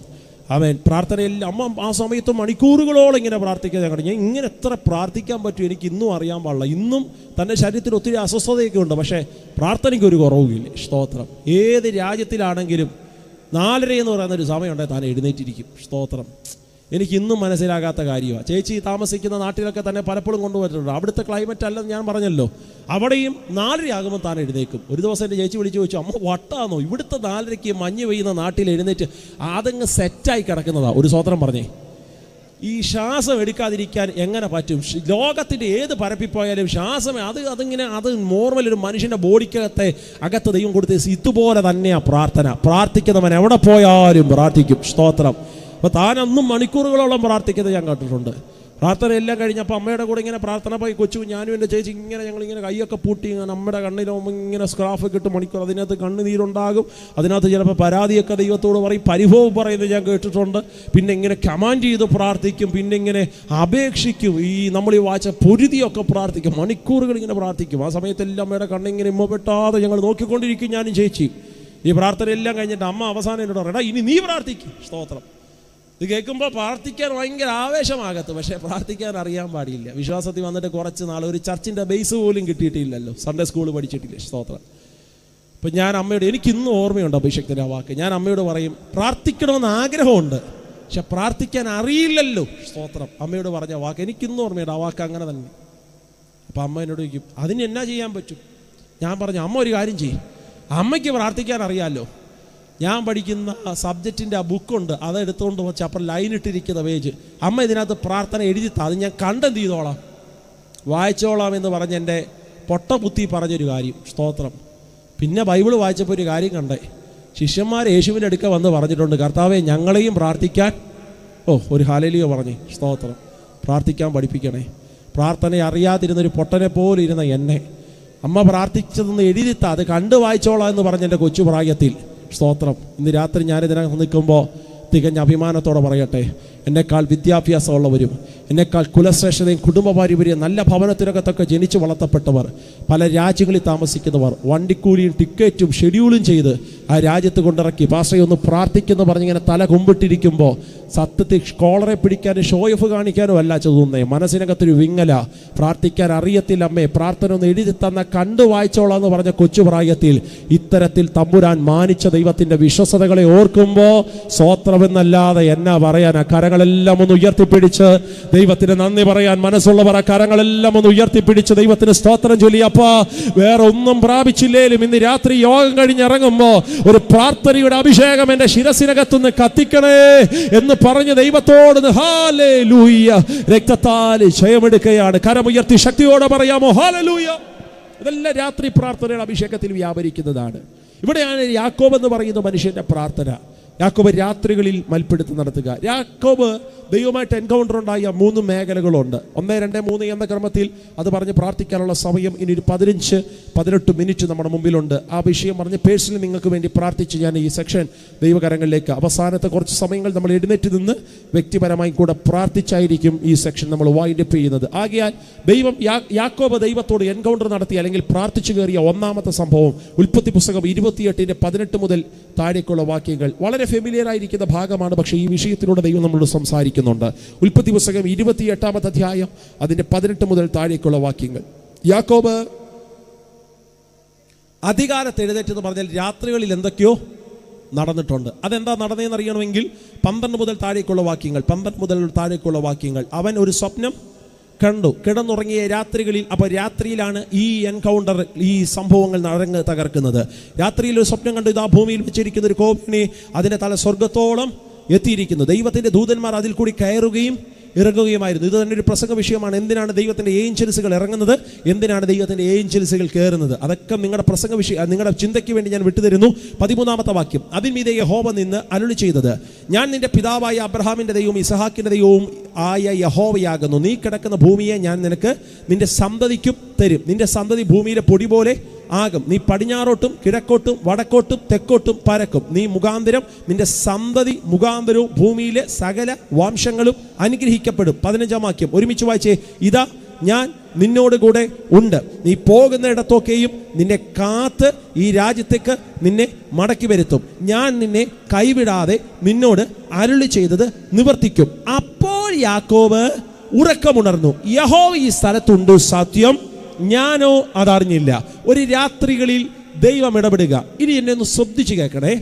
ആദ്യമായിട്ട് യാക്കോബ് ദൈവത്തോട് നടത്തുന്ന എൻകൗണ്ടർ, ഈ എൻകൗണ്ടറിനകത്ത് ഒരു പ്രയർ ദൈവം ക്രിയേറ്റ് ചെയ്യുക. പക്ഷെ ആ പ്രാർത്ഥനയ്ക്കകത്ത് യാക്കോബ് ആദ്യമായിട്ട് ദൈവത്തോട് സമ്മേളിക്കുന്ന കാരണത്താൽ യാക്കോബിന് അങ്ങോട്ട് ഒന്നും പറയാനില്ല. സോ ഇവിടെ ദൈവമായി യാക്കോബിനോട് സംസാരിക്കുന്നതല്ല.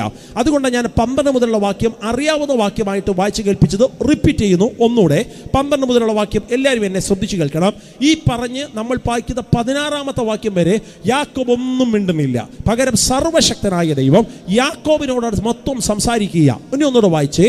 അവൻ ഒരു സ്വപ്നം കണ്ടു, ഇതാ ഭൂമിയിൽ വെച്ചിരിക്കുന്ന ഒരു കോവേണി. ഒരുമിച്ച് വായിക്കാമോ? അതിൻ്റെ തല സ്വർഗത്തോളം എത്തിയിരുന്നു. ദൈവത്തിൻ്റെ ദൂതന്മാർ അതിൽ കൂടി കയറുകയും ഇറങ്ങുകയുമായിരുന്നു. അതിന്മീതെ യഹോവ നിന്ന് അരുളി ചെയ്തത്, ഞാൻ നിന്റെ പിതാവായ അബ്രഹാമിൻ്റെ ദൈവവും ഇസഹാക്കിൻ്റെ ദൈവവുമായ യഹോവയാകുന്നു. നീ കിടക്കുന്ന ഭൂമിയെ ഞാൻ നിനക്കും നിന്റെ സന്തതിക്കും തരും. നിന്റെ സന്തതി ഭൂമിയിലെ പൊടി പോലെ ആകും. നീ പടിഞ്ഞാറോട്ടും കിഴക്കോട്ടും വടക്കോട്ടും തെക്കോട്ടും പരക്കും. നീ മുഖാന്തരം നിന്റെ സകല സന്തതി മുഖാന്തരവും ഭൂമിയിലെ സകല വംശങ്ങളും അനുഗ്രഹിക്കപ്പെടും. 15-ാം വാക്യം. ഇതാ ഞാൻ നിന്നോട് കൂടെ ഉണ്ട്. നീ പോകുന്നിടത്തൊക്കെയും നിന്നെ കാത്ത് ഈ രാജ്യത്തിലേക്ക് നിന്നെ മടക്കി വരുത്തും. ഞാൻ നിന്നെ കൈവിടാതെ നിന്നോട് അരുളി ചെയ്തത് നിവർത്തിക്കും. ഇത്രയും വാക്യം മനസ്സ് തുറന്ന് വായിച്ചു വരുന്നു പറഞ്ഞേ. എവിടെങ്കിലും യാക്കോബ് ദൈവത്തോട് സംസാരിക്കുന്നോ? പകരം സർവശക്തനായ ദൈവം യാക്കോബിനോട് എന്ത് ചെയ്യുക? അപ്പൊ പ്രാർത്ഥനയുടെ ഒന്നാമത്തെ തലം നീ ദൈവത്തോട് പറയുന്നത് മാത്രമല്ല, ദൈവം നിന്നോട് പറയുന്നതും പ്രയറിന്റെ ഒരു ഭാഗമാണ്. ഒരു ഹല്ലേലൂയ പറയാമോ? ഇന്ന് രാത്രി ഞാനത് പറയുമ്പോൾ മനസ്സുകൊണ്ടെന്ന് ആഗ്രഹിക്കാം. അപ്പോൾ ഞാൻ ഇത്രയും നാൾ ചെയ്തത് കീറിയ പ്രാർത്ഥനാ പായക്കം ഏറ്റുപിരിച്ച് എൻ്റെ ഒരു 10 പരാതി ഞാൻ ദൈവത്തോട് പറഞ്ഞ്. നമ്മുടെ പ്രശ്നം എന്നറിയാമോ? ലിസ്റ്റിനകത്തൊരു 10 വിഷയമുണ്ട്. അത് 10 ദൈവത്തോട് പറഞ്ഞ് ആശീർവാദം പറഞ്ഞ് നമ്മൾ എഴുന്നേറ്റ് വപ്സും ചായയും കഴിക്കാൻ പോകും. ഇപ്പൊ ദൈവം ഇങ്ങനെ അന്താളിച്ചിരിക്കടാ, ഞാനൊന്നും പറഞ്ഞില്ല, എടാ പോവാതടാ, എടാ പോടാ, ഞാനൊന്നും മിണ്ടിയില്ലടാ. നമുക്കത് കേൾക്കാൻ ഒരു താല്പര്യവും. തിരിക്കണം കേട്ടോ, സംഭവം തിരിക്കണം. ചില സൈസുകളിൽ നിങ്ങളിങ്ങനെ മാറ്റി പിരിച്ച് മൗനമായി ഇങ്ങനെ ഇരിക്കണം. എന്നിട്ട് പറയണം, കൊട്ടാരക്കരയിൽ നിന്നൊരു കൊച്ചു വാസു വന്ന് പ്രസംഗിച്ചപ്പോൾ പറഞ്ഞായിരുന്നു, പ്രാർത്ഥന നീ എന്നോട് സംസാരിക്കും, പറപ്പാ കേൾക്കട്ടെ. ആ മനസ്സും കാതും തുറന്നിരിക്കാമെങ്കിൽ ദൈവത്തിന് പറയാനുള്ള 1000 കാര്യം. അത് ദൈവത്തിൻ്റെ കൊതിയ. കേരളക്കരയുടെ പ്രാർത്ഥനയ്ക്കകത്ത് വന്ന പോരായ്മ, ഒരു 10 പരാതി അങ്ങോട്ട് പറഞ്ഞ്, ഒരു 4 നന്ദി അങ്ങോട്ട് പറഞ്ഞ്, ആശീർവാദം പറഞ്ഞ് തിരിച്ചു പോകുമ്പോൾ തമ്പുരാൻ പറയും, ഞാൻ പറഞ്ഞില്ല. ദൈവത്തിന് പറയാൻ കേൾക്കാൻ വേണ്ടി മാത്രം ഇരിക്കാൻ ഒരു പ്രയർ എൻകൗണ്ടർ. കരമൊന്ന് ഉയർത്തി ഹല്ലേലൂയ പറയാമോ? എൻ്റെ ചർച്ചിനകത്തൊരു ദൈവദാസനുണ്ട് എൻ്റെ കൂടെ, കർത്താവിൻ്റെ ദാസൻ്റെ കൂടെ ശക്തന്മാരെ അഭിഷക്തന്മാരെ ഞാനിന്ന് കൊണ്ടുവരണമെന്ന് ചിന്തിച്ചത്. പക്ഷേ ഫ്രൈഡേ ആയതുകൊണ്ട് നടന്നില്ല. വെള്ളിയാഴ്ച പ്രാർത്ഥനയൊക്കെ താനാണ് ഹാൻഡിൽ ചെയ്യുന്നത്. സ്തോത്രം. ഞാൻ ഷെയിം കളിയാക്കാൻ വേണ്ടി പറയുന്നല്ല കേട്ടോ. സ്തോത്രം. ആൾ ഇത്രയുള്ളെന്ന് പറഞ്ഞാൽ ഒരു നല്ല കാറ്റടിച്ചാൽ റാന്നി പ്രളയമൊന്നും ഉണ്ടാകുമ്പോൾ പുള്ളിക്കാരെ കൊണ്ടുവന്നില്ല, പറഞ്ഞു. സ്തോത്രം. ആൾ ഇത്രയേ ഉള്ളൂ. കളിയാക്കാൻ വേണ്ടി പറഞ്ഞതല്ല, അത് പിടികിട്ടാൻ വേണ്ടി പറഞ്ഞതാ. ആൾ ഇത്രയേ ഉള്ളൂ. സ്തോത്രം. പക്ഷെ ഭയങ്കര പ്രാർത്ഥനക്കാരനാണ്. എന്നെക്കാൾ ഇരട്ടി ശക്തിയോടെ പ്രാർത്ഥിക്കും. ആൾ ഇത്രയേ ഉള്ളൂ. സ്തോത്രം. ഇത്രയേ ഉള്ളൂ. ഇത് ശുശ്രൂഷ കയറി വരുന്ന സമയം ഇത്രയേ ഉള്ളൂ. ഞാൻ എല്ലായിടത്തും വിടാറില്ല. എനിക്ക് അത്ര ഉറപ്പുള്ള ചർച്ചകളിൽ മാത്രമേ വിടാറുള്ളൂ. സ്തോത്രം. സാധാരണ തൻ്റെ ബോഡി നോക്കി വിലയിരുത്തുന്നവരുണ്ട്. സോ എനിക്ക് അത്ര ഉറപ്പുള്ള ചർച്ചകളിൽ മാത്രമേ ഞാൻ വിടുള്ളൂ. സ്തോത്രം. ഈ ചില ആൾക്കാരുണ്ടല്ലോ, സ്റ്റാറ്റസ് നോക്കി വന്ന പോസ്റ്റ്മാൻ്റെ കളർ നോക്കിയൊക്കെ ലെറ്റർ മേടിക്കാതിരിക്കും. അങ്ങനെയുള്ളതൊന്നും പോയില്ലേ. സ്തോത്രം. ആളിത്രേ ഉള്ളൂ. അവൻ്റെ അപ്പൻ അതിനേക്കാൾ വലിയ പ്രാർത്ഥന മനുഷ്യനാണ്. ഇന്ത്യ പെന്തക്കോസ്ത് ദൈവസഭയുടെ അനുഗ്രഹിക്കപ്പെട്ട ശുശ്രൂഷകനാണ് തൻ്റെ അപ്പൻ. സ്തോത്രം. എൻ്റെ കൂടെയാണ്. ഞങ്ങൾ ഒരുമിച്ച. സ്തോത്രം. ചില കേസുകളിൽ ഞാനും ഫ്രീ ആയിട്ടുള്ള ദിവസം ഞാൻ ബോസ് എന്നാ പേര്, ഞാൻ ബോസേ എന്നാ പരിപാടി, ബോസ് പറഞ്ഞ് പ്രത്യേകിച്ച് പരിപാടി ഒന്നുമില്ല, അത് ചർച്ചിൽ പോകാം പ്രാർത്ഥിക്കാം, ഓക്കെ. അങ്ങനെ ഞങ്ങൾ ചിലപ്പോൾ ചെല്ലും. ആരും കാണത്തില്ല, ചർച്ചിൻ്റെ മീറ്റിംഗ് ഒന്നുമല്ല, ഞങ്ങൾ പ്രാർത്ഥിക്കാൻ പേഴ്സണലി ചെല്ലുന്നതാണ്. അപ്പം ഞാനിങ്ങനെ നടന്നെടുത്തൊക്കെ ഇങ്ങനെ ഹോളൊക്കെ ചുറ്റി മുറ്റത്തൊക്കെ ഇങ്ങനെ നടന്ന് പ്രാർത്ഥിക്കും. ഞാൻ നോക്കുമ്പോൾ ഈ ബോവസ് ഫ്രണ്ടിൽ ഇതിനൊക്കെ ചെയർ കിടപ്പുണ്ട്, ഈ പുൽപ്പിറ്റിനകത്ത് ചെയർ കിടപ്പുണ്ട്. ബോസ് ചെയ്ത് ചിലപ്പോൾ ആ ചെയറിനകത്ത് ഇങ്ങനെ ഹോൾഡ് ചെയ്തങ്ങ് നിൽക്കും. സ്തോത്രം. ഇങ്ങനെ ഒരു ഇരുത്തിയാണ്. ഞാൻ പലപ്പോഴും ശ്രദ്ധിച്ചിട്ടുണ്ട്, ഈ തല ഇങ്ങനെ ചരിച്ചു പിടിച്ച് ഇങ്ങനെ ഒരു നിൽപ്പ, മിണ്ടത്തില്ല, അനങ്ങത്തില്ല, ഒരു ഭാവപ്രകടനവും ഇല്ല, ഇങ്ങനെ ഒറ്റ നിൽപ്പ. അതിങ്ങനെ മണിക്കൂർ അങ്ങ് നിൽക്കും. സ്തോത്രം. ഞാൻ ചിന്തിച്ചു ആൾ ഉറങ്ങിപ്പോയോ എന്നറിയാൻ വേണ്ടി ഞാൻ ഇടയ്ക്ക് ഇങ്ങനെ നടന്നിങ്ങനെ സ്തോത്രമൊക്കെ പറഞ്ഞു, സ്തോത്രം സ്തോത്രം സ്തോത്രം, ഇങ്ങനെ നടന്നടുത്തൂടെ, കാരണം ഉറങ്ങുവാണെന്നറിയാം. സ്തോത്രം ഇങ്ങനെ നടന്നടുത്തൂടെ ചെല്ലും. അനങ്ങില്ല. നമ്മൾ എന്താ ഇങ്ങനെ ഒറ്റ ഇരിപ്പ, സ്റ്റാച്ചു ഇരിക്കുന്ന പോലെ അങ്ങ് ഇരിക്കും. സ്തോത്രം. ചുണ്ടുപോലും അനങ്ങുന്നത് കണ്ടിട്ടില്ല. സ്തോത്രം. പക്ഷേ ഒരു 1.5 മണിക്കൂർ ഇരുന്ന് കഴിഞ്ഞിട്ട് എഴുന്നേറ്റ്, അച്ഛാ സഭയോട് പറയുന്നൊരു വെളിപ്പാട് പരിശുദ്ധാത്മാവ് തന്നു കേട്ടോ, അതൊരു അക്ഷരിക ദൂതായിരിക്കും. ഒരു പക്ഷേ അടുത്ത ആഴ്ചകളിൽ ചില വീടുകൾക്കകത്ത് നടമാടാനിരിക്കുന്ന ചില അനർത്ഥങ്ങളെക്കുറിച്ചായിരിക്കും. അതിനെ വെട്ടി പ്രാർത്ഥിക്കും. സ്തോത്രം. അപ്പോൾ എനിക്ക് മനസ്സിലായി, ബോവസ് ദൈവത്തോട് 10 പരാതി ആണേ ശബ്ദം പുറത്തു വന്നേനെ. ഇതല്ല പരിപാടി. ഈ മിനിറ്റുകളിലെല്ലാം ദൈവം തൻ്റെ കാതിൽ എന്തൊക്കെയോ കേൾപ്പിക്കുക, എന്തൊക്കെയോ സംസാരിക്കുക. ഇന്ന് രാത്രി ഞാൻ ഇതിനകത്തിരിക്കുന്നവരോടൊന്ന് ആത്മാവി പറയട്ടെ, പ്രാർത്ഥനയുടെ ഒരു എക്സ്ട്രീ ലെവലാണ്. നീ മൗനമായിരിക്കും, നീ മിണ്ടാതിരിക്കുക. ഈ റാന്നി പട്ടണത്തിനകത്ത് വാടുന്ന ശബ്ദ കോലാഹലങ്ങളുടെ നടുവിൽ രാത്രികളിൽ ദൈവത്തിന് നിന്നോട് ചിലത് സംസാരിപ്പാനുണ്ടെന്ന് പറഞ്ഞാൽ അത് വിശ്വസിക്കുന്ന ദൈവത്തിൻ്റെ മക്കൾ ഇന്ന് രാത്രി യോഗത്തിനകത്തുണ്ടെങ്കിൽ അത്തരത്തിനകത്ത് ഒരു അഭിഷേകത്തിലേക്ക് ദൈവം നമ്മളെ കരം പിടിച്ചു കയറ്റും. വിശ്വസിക്കുന്നവർ കരമുയർത്തി ശക്തിയോടെ പറഞ്ഞേ ഹല്ലേലൂയ, ആമേൻ. സ്തോത്രം.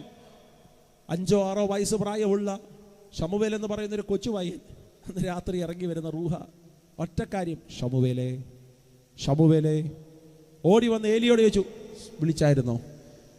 ഇല്ല. വീണ്ടും ശമൂവേലേ. അടുത്ത ചോദ്യം, വിളിച്ചായിരുന്നോ? 3-ാമത്തെ പ്രാവശ്യം ഏലിക്കൊരു കാര്യം മനസ്സിലായി, ഇവനോട് സംസാരിക്കാൻ ആഗ്രഹിക്കുന്നത് മനുഷ്യനല്ല, ഇവനോട് സംസാരിക്കാൻ ആഗ്രഹിക്കുന്ന സ്വർഗത്തിലെ ദൈവമാണ്. ഏലി ഒരു മാർമിക രഹസ്യം അങ്ങോട്ട് പറഞ്ഞു, കൊച്ചേ നീ കേൾക്കുന്ന ശബ്ദം കേൾക്കാൻ എനിക്കിപ്പോൾ പറ്റുന്നില്ലടാ, പക്ഷെ നീ കേൾക്കുന്ന ശബ്ദത്തിൽ ഇനി എൻ്റെ അടുക്ക വന്നാൽ നിനക്കൊന്നും കേൾക്കാൻ പറ്റത്തില്ല. നീ കേട്ട ശബ്ദത്തോട് റെസ്പോണ്ട് ചെയ്യണോ? അടിയൻ ഇതാ എന്ന് പറഞ്ഞാൽ അടുത്തൊരു കാലഘട്ടത്തിൽ ഇസ്രായേലിൽ നടക്കാൻ പോകുന്ന ദൂതിൻ്റെ കലവറ ദൈവം നിന്നോട് സംസാരിക്കാൻ പോകുകയാ, ദൈവം നിന്നോട് ഇടപെടാൻ പോകുകയാ. ഞാൻ ആരുടെയൊക്കെയോ മുഖത്തു നോക്കി വിശ്വസിച്ച് പ്രവചിക്കുക, ദൈവം നിന്നോട് ചിലത് പറയാൻ ഇന്ന് രാത്രിയിൽ ഇറങ്ങി വരാൻ പോവുക. ഈ ക്ഷീണങ്ങളൊക്കെ ഒന്ന് മാറ്റിവെച്ച് ഈ ദൂത് എന്നോടുള്ള ദൂതാണെന്ന് വിശ്വസിക്കുന്ന ആരെങ്കിലും ഉണ്ടെങ്കിൽ ഈ രാത്രികളിൽ അവൻ നിന്നോട് സംസാരിക്കാൻ പോകുകയാണ്. വിശ്വസിക്കുന്നവർ കരമടിച്ച് രക്തം ചെയ്യും, രക്തം ചെയ്യും, രക്തം ചെയ്യും, രക്തം ചെയ്യും, രക്തം ചെയ്യും. അവിടെയാണ് യാക്കോബ് എഴുന്നേറ്റപ്പോൾ പറഞ്ഞത്, ഇവിടെ യഹോവയുണ്ടായിരുന്നു, സത്യം ഞാനോ. അർത്ഥം ദൈവത്തിൻ്റെ പ്രസൻസ് ആ മനുഷ്യൻ തിരിച്ചറിഞ്ഞത് രാത്രിയിലാണ്. ദൈവത്തിൻ്റെ സാന്നിധ്യം ആ മനുഷ്യൻ തിരിച്ചറിഞ്ഞത് രാത്രിയിലാണ്. അവിടെ നിർത്തിക്കൊണ്ട് 3 പ്രസൻസിനെ കുറിച്ചൊക്കെ എനിക്ക് പറയാൻ ആഗ്രഹമുണ്ട്, പക്ഷേ ഇനി പറയുന്ന സമയമോ സ്കിപ്പ് ചെയ്ത് വിടാം. ഒറ്റ വാക്ക്. ഒന്ന് ഹ്യൂമൻ പ്രസൻസ്, മനുഷ്യൻ്റെ സാന്നിധ്യം. മനുഷ്യൻ്റെ സാന്നിധ്യം ഒരു മനുഷ്യൻ തിരിച്ചറിയുന്നത് 5 ഇന്ദ്രിയങ്ങൾക്കകത്തൂടെയാണ്. കണ്ണ്, കാത്, സ്പർശനം, നിങ്ങൾക്കറിയാം, സംസാരം. പഴയ നിയമത്തിനകത്ത് കണ്ണ് കാണാൻ പറ്റാതെ ഇസഹാക്ക് എന്ന് പറയുന്ന ഒരു മനുഷ്യൻ നിൽക്കുമ്പോൾ യാക്കോബ് വന്നു. യാക്കോബിനെ ആ ഈ മനുഷ്യൻ തിരിച്ചറിയാൻ ശ്രമിച്ച സ്മെല്ല്, ഇങ്ങനെ മണത്തിട്ട് പറ നിന്റെ പേരെന്താ, ശബ്ദത്തിലൂടെ. അപ്പം മനുഷ്യന്റെ സാന്നിധ്യം നമുക്ക് തിരിച്ചറിയാൻ കഴിയും, മനുഷ്യന്റെ പ്രസൻസ് നമുക്ക് തിരിച്ചറിയാൻ കഴിയുന്നത് ഇന്ദ്രിയങ്ങൾക്കകത്തൂടെയാണ്. 2 ഡെവിൾ സ്പിരിറ്റ് ആണ്, പൈശാചിക പ്രസൻസ് ആണ്, പിശാചിന്റെ സാന്നിധ്യമുണ്ട്. പിശാചിന്റെ സാന്നിധ്യത്തിന് 2 തലങ്ങളുണ്ട്, അത് നിങ്ങൾ കേൾക്കാതെ പോകരുത്. 1 പ്രകടമാകുന്ന സ്പിരിറ്റും, 2 പ്രകടമാകാത്ത സ്പിരിറ്റും. മക്കളെ ഒന്നുകൂടെ, പിശാച് ഒരു സ്ഥലത്ത് ഇറങ്ങി വന്നാൽ 2 രീതികളിലാണ് അവന്റെ പ്രസൻസുകളെ അവൻ റിവീൽ ചെയ്യുന്നത്. 1 പ്രകടമാകുന്നതും, 2 പ്രകടമാകാത്തതും. പ്രകടമാകുന്ന സ്പിരിറ്റിനെ ഏത് അനാത്മീയനും മനസ്സിലാക്കും. ഉദാഹരണം പറയാം, ഞാൻ ഇന്ന് രാത്രി പ്രസംഗിച്ചുകൊണ്ടിരിക്കുമ്പോൾ ഈ വന്നിരിക്കുന്ന മോള്, മോളെ ഉദാഹരണം മാത്രമാണ്, ഈ വന്നിരിക്കുന്ന മോളകത്തൊരു പൈശാചിക സ്പിരിറ്റ് വാഴുന്നെന്ന് ചിന്തിക്കുക. ഞാൻ ഈ പ്രസംഗിച്ച് മധ്യഭാഗം പിന്നിടുമ്പോൾ അവസാന ഭാഗത്തിലേക്ക് വരുമ്പോൾ ഈ മോള് പെട്ടെന്ന് തൻ്റെ ഷോളൊക്കെ എടുത്ത് വലിച്ചെറിഞ്ഞ്, ഉദാഹരണോ തൻ്റെ തലമുടിയൊക്കെ അടിച്ചിട്ടിട്ട് ഉറഞ്ഞു തുള്ളിയിട്ട് പറയാം, ഇന്നെടുത്ത കാളിയാണാ ഞാൻ എന്ന് പറഞ്ഞാൽ ഇതിനകത്തിരിക്കുന്ന ആരെങ്കിലും അടുത്ത് ഇനി ഞാൻ പറയണോ അത് ഭൂതമാണ്? നിങ്ങൾക്ക് ഓൾറെഡി മനസ്സിലായി. കൊച്ചിനകത്ത് എന്തോ ഉണ്ട്? എങ്ങനെ മനസ്സിലായി? പ്രകടമായി. എന്തോ പ്രകടമായി. അവൾ ഓൾറെഡി പറഞ്ഞു, ഞാൻ ഇന്നെടുത്ത കാളിയാ, ഇന്നെടുത്ത ദേവിയാണ്. അവൾ ഓറഞ്ഞു തുള്ളാൻ തുടങ്ങി. സോ അത് പ്രകടമായ സ്പിരിറ്റ്. പ്രകടമായ സ്പിരിറ്റിനെ ഏത് അനാത്മീയനും മനസ്സിലാകും. ഒരു ഹല്ലേലൂയ പറഞ്ഞേ. 2, പ്രകടമാകാത്ത സ്പിരിറ്റ്. അത് ഗൗരവമുള്ള പദമാണ്. പ്രകടമാകാത്ത സ്പിരിറ്റിനെ എങ്ങനെ മനസ്സിലാകും? അതെന്താ പാസ്റ്ററെ? അതിനകത്ത് പുറമെ ആത്മീയ അന്തരീക്ഷതകളിൽ ഇങ്ങനെ കവർ ചെയ്ത് നിൽക്കും. ചിലപ്പോൾ നമ്മൾ വാക്യം പറയുമ്പോൾ ആദ്യത്തെ വാക്യം വായിക്കുന്നത് ആ കൊച്ചായിരിക്കും. അർത്ഥം വാക്യം വായിച്ചവരുടെ അകത്ത് സ്പിരിറ്റ് ഉണ്ടെന്നല്ല ഞാൻ പറഞ്ഞത്. ഉദാഹരണം പറയുക, അവൻ പെട്ടെന്ന് ഉൽപ്പത്തി പുസ്തകം 4 സ്റ്റാടി കയറി വായിക്കും. PAPക്ക് എല്ലാ ട്രോഫിയും മേടിച്ചുകൊണ്ട് വരും, എല്ലാം ഓക്കെയാ. പക്ഷെ അകത്തൊരു സ്പിരിറ്റ്, അത് പ്രകടമാകത്തില്ല. അതിങ്ങനെ വന്ന് അടങ്ങിയിരിക്കും, മനസ്സിലാകത്തില്ല. ഇത് മനസ്സിലാകാൻ അഭിഷേകം ഉള്ളവന് മാത്രമേ പറ്റുള്ളൂ. മനസ്സുകൊണ്ടെന്ന് ചിന്തിച്ചേ. യേശു നടത്തുന്നൊരു യോഗം പുറത്തല്ല, ഇന്നർ സർക്കിളാ. 12 പേരേ ഉള്ളൂ യോഗത്തിൽ. പിന്നെ യേശു മൊത്തം 13 പേർ. ഏതാ? അന്ത്യത്താഴ ശുശ്രൂഷ. ഏതാ ഇത്? കോട്ടേജ് മീറ്റിംഗ് ആണോ? കോട്ടേജ് മീറ്റിങ്ങിനകത്ത് കുറഞ്ഞത് ഒരു 19 പേര് എവിടെന്നെങ്കിലും വരും.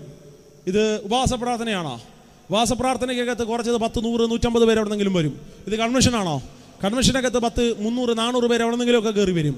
ഇത് ഇന്നർ സർക്കിളിലുള്ള മീറ്റിംഗ് ആണ്, അകത്ത യോഗമാണ്. ആകയാൽ 13 പേർ, 12 + 1, 13 പേരെ യോഗത്തിലുള്ളൂ. ഇന്നർ സർക്കിളിലുള്ള മീറ്റിംഗ് അരങ്ങ് തകർക്കുമ്പോൾ യേശുവിൻ്റെ അകത്ത് ആത്മാവ് ഓപ്പണായി. യേശു പറഞ്ഞു, നിങ്ങളുടെ ഇടയിൽ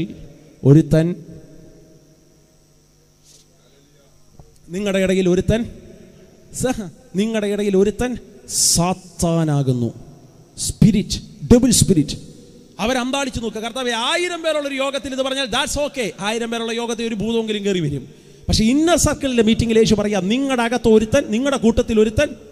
ഇതെങ്ങനെ? ഇത് പ്രകടമായില്ല. കർത്താവ് പറഞ്ഞ പ്രകടമാകാത്ത സ്പിരിറ്റിനെയും അഭിഷേകം തേടിപ്പിടിക്കും. മനസ്സിലാകുന്നുണ്ടോ? ഇന്ന് രാത്രി ഞാൻ ഇതിനകത്തിരിക്കുന്ന സകലരോടും പറയാം, വേറൊന്നും പ്രാപിക്കാൻ പറ്റിയില്ലേലോ ദൈവത്തിന്റെ അകത്തൊന്നും വിവേചനത്തിന്റെ അഭിഷേകം പ്രാപിക്കണം. എനിക്കാരാണ് ഫോൺ വരുന്നത്, എനിക്കാരാണ് മെസ്സേജ് ഇട്ടത്, hi, hello, how are you, എന്തുകൊണ്ട് വിശേഷം എന്നൊക്കെ എന്നോട് ചോദിച്ചത് ആരാ എന്ന് മനസ്സിലാകാൻ എൻ്റെ അകത്ത് അഭിഷേകമില്ലേ, ഞാൻ പെട്ടുപോകുവച്ചാ. ഇന്ന് രാത്രി ഇതിനകത്തിരിക്കുന്ന ചിലരെങ്കിലും പറയണോ, ഏത് ആത്മാവിനെ മനസ്സിലാകാൻ ഒരു ജ്ഞാനം സ്വർഗം എൻ്റെ ശിരസിനകത്ത് കരമുയർത്തി ശക്തിയോടെ പറഞ്ഞ് ഹല്ലേലൂയ, സ്തോത്രം. അപ്പോൾ 1 ഹ്യൂമൻ സ്പിരിറ്റ്, ഹ്യൂമൻ പ്രസൻസ് ആണ്. 2 ഡെവിൾസ് പ്രസൻസ് ആണ്, പൈശാചിക. 3-ാമത്താണ് ദൈവ സാന്നിധ്യം. ഈ വാക്കിന് നിങ്ങൾ ശ്രദ്ധിച്ചു കേട്ടെ.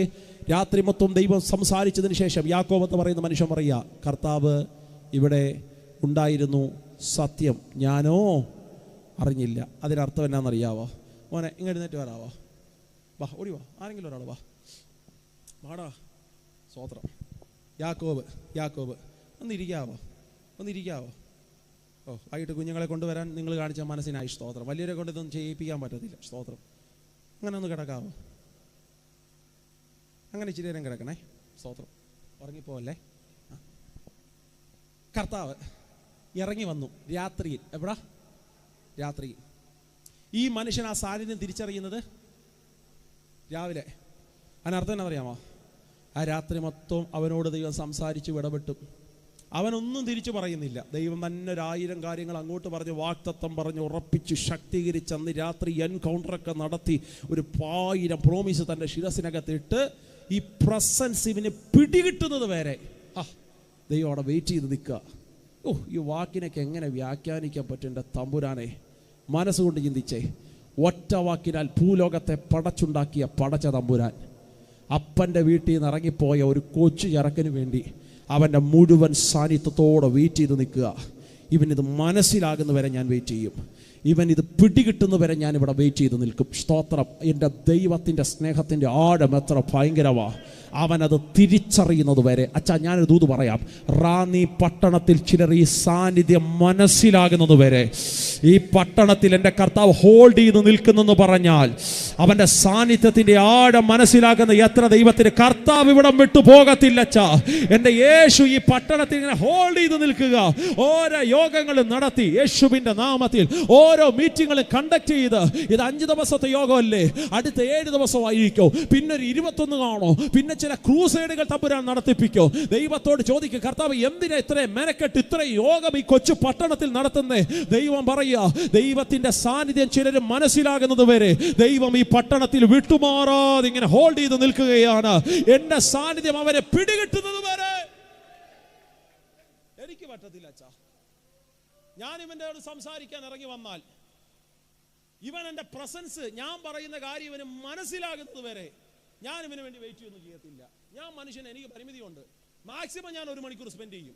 എൻ്റെ ക്ഷമയെന്ന് പറഞ്ഞാൽ ഒരു ക്ഷമയില്ലാത്ത ഒരാളാണ് ഞാൻ. ഹാലലൂയ പറഞ്ഞേ. ചർച്ചിനകത്ത് ലീഡ് ചെയ്യുന്നതുകൊണ്ട് സെറ്റായി പോയി. അങ്ങനെ ഒരു 3 വട്ടം ഉപദേശിച്ച് നോക്കും, എന്നിട്ടും പിടിയിട്ടില്ല. പോന്ന പോക്ക് പോക്കട്ടെന്ന് വിചാരിക്കും. സ്തോത്രം. എന്തോ ചെയ്യാൻ പറ്റും, മനുഷ്യരല്ലേ നമ്മൾ, പരിമിതിയില്ലേ. സ്തോത്രം. പക്ഷെ ദൈവം അങ്ങനല്ല. അവൻ്റെ പ്രസൻസ് തിരിച്ചറിയുന്നത് വരെ, അവൻ്റെ സാന്നിധ്യം തിരിച്ചറിയുന്നത് വരെ പോയിട്ടില്ല കർത്താവ്. അവിടെ ഹോൾഡ് ചെയ്ത് നിൽക്കുക. സ്തോത്രം. ഉറക്കം എഴുന്നേറ്റപ്പോൾ അവൻ പറയുക, ഓ കർത്താവ് ഇവിടെ ഉണ്ടായിരുന്നു, സത്യം. ഞാനോ സാരമില്ല യാക്കോബേ, ഇപ്പം നിനക്ക് മനസ്സിലായില്ലേ ദൈവം കൂടെ ഉണ്ടെന്ന്? അതിനുവേണ്ടി അവൻ വെയിറ്റ് ചെയ്ത് നിന്നേ. സ്തോത്രം. ഇന്ന് രാത്രി ഇതിനകത്തിരിക്കുന്ന ചിലർ പറ, സാന്നിധ്യം തിരിച്ചറിഞ്ഞല്ലാതെ ഇവിടം വിട്ടുപോകാൻ എനിക്ക് മനസ്സില്ല. പ്രസൻസ് തിരിച്ചറിഞ്ഞല്ലാതെ എത്ര പേർ കരമടിച്ച് ദൈവത്തിന് നന്ദി പറയും? ആ സാന്നിധ്യം തിരിച്ചറിഞ്ഞല്ലാതെ ഇവിടം വിട്ടുപോകാൻ. കർത്താവേ, എൻ്റെ തലമുറ നിന്റെ സാന്നിധ്യം മനസ്സിലാകുന്നത് വരെ എൻ്റെ കൂടാരം നീ വിട്ടുപോകല്ലേ. എൻ്റെ ദേശത്തിനകത്ത് നിന്റെ പ്രസൻസ് മനസ്സിലാകുന്നത് വരെ. ഹല്ലേലൂയ. ഒന്ന്, യാക്കോബിനോട് ദൈവം സംസാരിച്ചതാണ് പ്രാർത്ഥനയുടെ ഒന്നാമത്തെ തലം. 2, 32-ാമത്തെ അധ്യായം 9-ാം വാക്യം. ഇനി വാക്യം മാത്രം വായിച്ചു വിടാനുള്ള സമയം. 32-ന്റെ 9-ാമത്തെ വാക്യം. രണ്ടാമത് യാക്കോബ് ദൈവത്തോട് നടത്തിയ എൻകൗണ്ടറിൽ 32-ന്റെ 9-ാമത്തെ വാക്യം. പിന്നെ യാക്കോബിന്റെ രണ്ടാമത്തെ പ്രാർത്ഥന കാണുന്നത് 32-ന്റെ 9-ാമത്തെ വാക്യം. അടിവരയിടൂ. പിന്നെ യാക്കോബ് പ്രാർത്ഥിച്ചത്, എൻ്റെ പിതാവായ അബ്രഹാമിന്റെ ദൈവവും എൻ്റെ പിതാവായ ഇസഹാക്കിന്റെ ദൈവമായുള്ളവേ, നിന്റെ ദേശത്തേക്ക് നിന്റെ ചാർച്ചക്കാരുടെ അടുക്കിലേക്ക് മടങ്ങിപ്പോക. ഞാൻ നിനക്ക് നന്മ ചെയ്യുമെന്ന് യഹോവ എന്നോട് അരുളി ചെയ്ത എന്ന് പറഞ്ഞു കഴിഞ്ഞാൽ ആദ്യത്തെ പ്രാർത്ഥനയ്ക്കകത്ത് ദൈവമായ യാക്കോബിനോട് സംസാരിച്ചേ.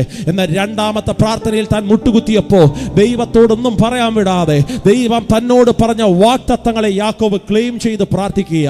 ഇതിനകത്ത് പ്രാർത്ഥിക്കാൻ മനസ്സുള്ളവരെ നോക്കി ഒരു പ്രാർത്ഥന ഫോർമുല ഞാൻ പറഞ്ഞ് പരിചയപ്പെടുത്താം. ദൈവം നിന്നോട് 1000 കാര്യം പറഞ്ഞാൽ രണ്ടാമത്തെ പ്രാവശ്യം നീ മുട്ടുകുത്തുമ്പോ ആ വാഗ്ദത്തങ്ങളെ നീ ക്ലെയിം ചെയ്ത് പ്രാർത്ഥിക്കണം. കർത്താവേ, നീ എന്നോട് പറഞ്ഞായിരുന്നു, നീ അബ്രഹാമിന്റെ ദൈവമാ, നീ ഇസഹാക്കിന്റെ ദൈവമാ, നീ എന്റെ ദൈവമാ, പിന്നെ ഞാൻ നിന്നെ ചാർച്ചക്കാരുടെ അടുക്കലേക്ക് മടക്കി കൊണ്ടുപോകുമെന്ന് നീ എന്നോട് പറഞ്ഞതാ. ആ വാഗ്ദത്തം ഒന്ന് നടത്തിത്താ. നിന്റെ പ്രാർത്ഥനയുടെ രണ്ടാമത്തെ റലത്തിനകത്തേക്ക് നീ കയറിയിട്ട് പറ. ഉപവാസ പ്രാർത്ഥനയിൽ അഭിഷക്തന്മാരെന്നോട് ദൂത് പറഞ്ഞിട്ടുണ്ട്. ഈ മനുഷ്യൻ തുടങ്ങിയ കാലഘട്ടം മുതൽ ദൈവം എന്നോട് പ്രവചിച്ചിട്ടുണ്ട്. ആകയാൽ ദൈവം എന്റെ ലൈഫിൽ ചിലത് നടത്തിത്താ. ഇത് പ്രാർത്ഥനയുടെ രണ്ടാമത്തെ തട്ടിലേക്ക് സ്വർഗം എന്നെ കരം പിടിച്ച് കയറ്റു എന്ന് വിശ്വസിക്കുന്നവർ കരം ഉയർത്തി ശക്തിയോടെ പറഞ്ഞ് ഹല്ലേലൂയ. ദോഷം ചെയ്യാൻ വരുന്ന ഏശാവ് എതിർപ്പാളയത്തിൽ നിൽക്കുമ്പോ യാക്കോബ് മുട്ടുകുത്തിയിട്ട് പറയാ, നീ എന്നോട് പറഞ്ഞു എന്നെ മടക്കിക്കൊണ്ട് ചെല്ലാന്ന്. നീ എന്നോട് പറഞ്ഞു എൻ്റെ ദൈവം സർവശക്തനാണ്. നീ എനിക്ക് പറഞ്ഞു ആ ദേശം നീ എനിക്ക് അവകാശമായി തരാമെന്ന്. എന്ന് വെച്ചാൽ നിന്റെ പ്രാർത്ഥനയുടെ രണ്ടാം റലത്തിൽ കയറുമ്പോൾ ദൈവം നിന്നോട് പറഞ്ഞ കാര്യങ്ങൾ നീ ക്ലെയിം ചെയ്ത് പ്രാർത്ഥിക്കുന്ന സമയങ്ങളായിരിക്കും. കരമുയർത്തി ഹല്ലേലൂയ പറയാമോ? 1, ദൈവം യാക്കോബിനോട് സംസാരിക്കുന്നു. 2, യാക്കോബ് ദൈവത്തോട് വാഗ്ദത്തങ്ങൾ ക്ലെയിം ചെയ്ത് പ്രാർത്ഥിക്കുന്നു. 3, 32-ന്റെ 24-ാമത്തെ വാക്യത്തിനകത്ത് വരുമ്പോൾ യാക്കോബിന്റെ 3-ാമത്തെ പ്രാർത്ഥന. അവിടെയാണ് നമ്മുടെ കുറിവാക്യം കിടക്കുന്നത്. അപ്പോൾ ഒരു പുരുഷൻ ഉഷസ്സാകുന്നു, അവനോട് മൽപ്പിടുത്തം നടത്തി, ജയിക്കത്തില്ലെന്ന് കണ്ടപ്പോൾ തുടയുടെ അറ്റം തൊട്ടു. 26-ാമത്തെ വാക്യം, ഉഷസ് ഉദിക്കുന്നുവല്ലോ എന്ന് അവൻ പറഞ്ഞതിന് നീ എന്നെ അനുഗ്രഹിച്ചല്ലാതെ. എല്ലാവരും കൂടെ ചേർന്ന് പറഞ്ഞേ, നീ എന്നെ അനുഗ്രഹിച്ചല്ലാതെ. തൻ്റെ 3-ാമത്തെ പ്രാർത്ഥനയിൽ ദൈവം തന്നോട് പറയുകയല്ല, താൻ ദൈവത്തോട് വാഗ്ദത്തം ക്ലെയിം ചെയ്യുകയല്ല. ഇന്നലകളിൽ കേട്ട വാഗ്ദത്തം നടന്നേ പറ്റൂ, സംഭവിച്ചേ പറ്റൂ. രണ്ടാമത്തെ പ്രാർത്ഥന അത് ക്ലെയിം ചെയ്ത് ഓർമ്മിപ്പിച്ച് പ്രാർത്ഥിക്കുക.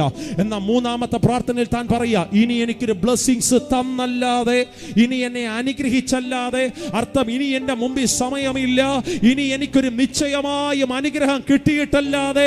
നിന്റെ പ്രാർത്ഥനയുടെ 3-ാമത്തെ തട്ടിലേക്ക് കയറുമ്പോൾ ചില അവകാശങ്ങളെ നീ പ്രാപിച്ചെടുക്കോ, ചില വാഗ്ദത്തങ്ങളെ നീ പിടിച്ചെടുക്കോ. ചില വാഗ്ദത്തങ്ങൾ ഇല്ലാതെ നിനക്ക് യോഗം വൈൻഡപ്പ് ചെയ്യാൻ കഴിയത്തില്ല. രണ്ടാമത്തെ പ്രാർത്ഥനയിൽ നീ വാഗ്ദത്തം ഓർമ്മിപ്പിച്ചത് മാത്രമേ ഉള്ളൂ. എന്നാൽ 3-ാമത്തെ പ്രാർത്ഥനയിൽ നീ വാഗ്ദത്തം ഓർമ്മിപ്പിക്കുകയല്ല, അത് പ്രാപിച്ചല്ലാതെ. ആമേൻ. വിശ്വസിക്കുന്നവര് പറയണം, അത് മേടിച്ചെടുത്തല്ലാതെ ആ അനുഗ്രഹം എന്റെ മേൽ തരാവേ. ദൂതൻ പറയാ വിട് വിട് വിട് വിട് വിട്. സമയമായി, ലാസ്റ്റ് സമയത്തിലേക്ക് വന്നു, വിടുക എന്ന് പറഞ്ഞപ്പോൾ അവൻ പറഞ്ഞു, മൂന്നാമത് ഞാൻ പ്രാർത്ഥിക്കാനിരുന്നത് നിന്നെ കാണാനല്ല ദൂതനെ, നിന്റെ വാഗ്ദത്തം കേൾക്കാനുമല്ല.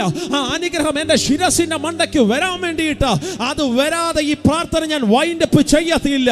ദൂതന് മനസ്സിലായി ഈ മൂന്നാമത്തെ പ്രാർത്ഥനാ ലെവലിൽ ഇവന്റെ മേൽ ചരിത്രം മാറ്റുന്നത് പോലെ ഇവന്റെ പേരിനെ എനിക്ക് ചേഞ്ച് ചെയ്യാൻ സമയമായി, ഇവന്റെ മേൽ വാഗ്ദത്തം തുറക്കാൻ സമയമായി. ഇനി നിന്റെ പേര് യാക്കോബ് എന്നല്ല, നിന്റെ പേര് ഇസ്രായേൽ. വിശ്വസിക്കുന്നവര് പറയണോ, എന്റെ ചരിത്രം മാറാൻ സമയമായി, എന്റെ പേര് മാറാൻ സമയമായി. അഭിഷേകമുള്ളവർ ആത്മാവി പറഞ്ഞ് ഉപവാസത്തിന്റെ മൂന്നാമത്തെ രാത്രിയിൽ എന്റെ മേൽ വാഗ്ദത്തം നിശ്ചയമായോ.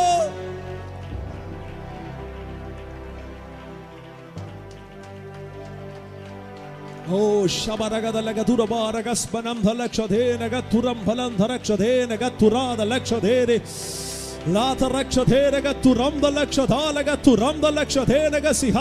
ഇനിയും എനിക്ക് വെയിറ്റ് ചെയ്യാൻ പറ്റത്തില്ലപ്പാ. നിശ്ചയമായി Lord, the Holy Spirit, സ്വസാനങ്ങൾ എഴുന്നേറ്റ് നിൽക്കാൻ കഴിയുന്നവർ സ്വസാനങ്ങൾ എഴുന്നേറ്റ് നിന്നാട്ടെ. നമ്മൾ ഒരുമിച്ച് പ്രാർത്ഥിക്കാൻ പോകുകയാണ്. രാത്രികളിലെ പ്രാർത്ഥനകളിൽ എന്തെല്ലാം സംഭവിക്കും?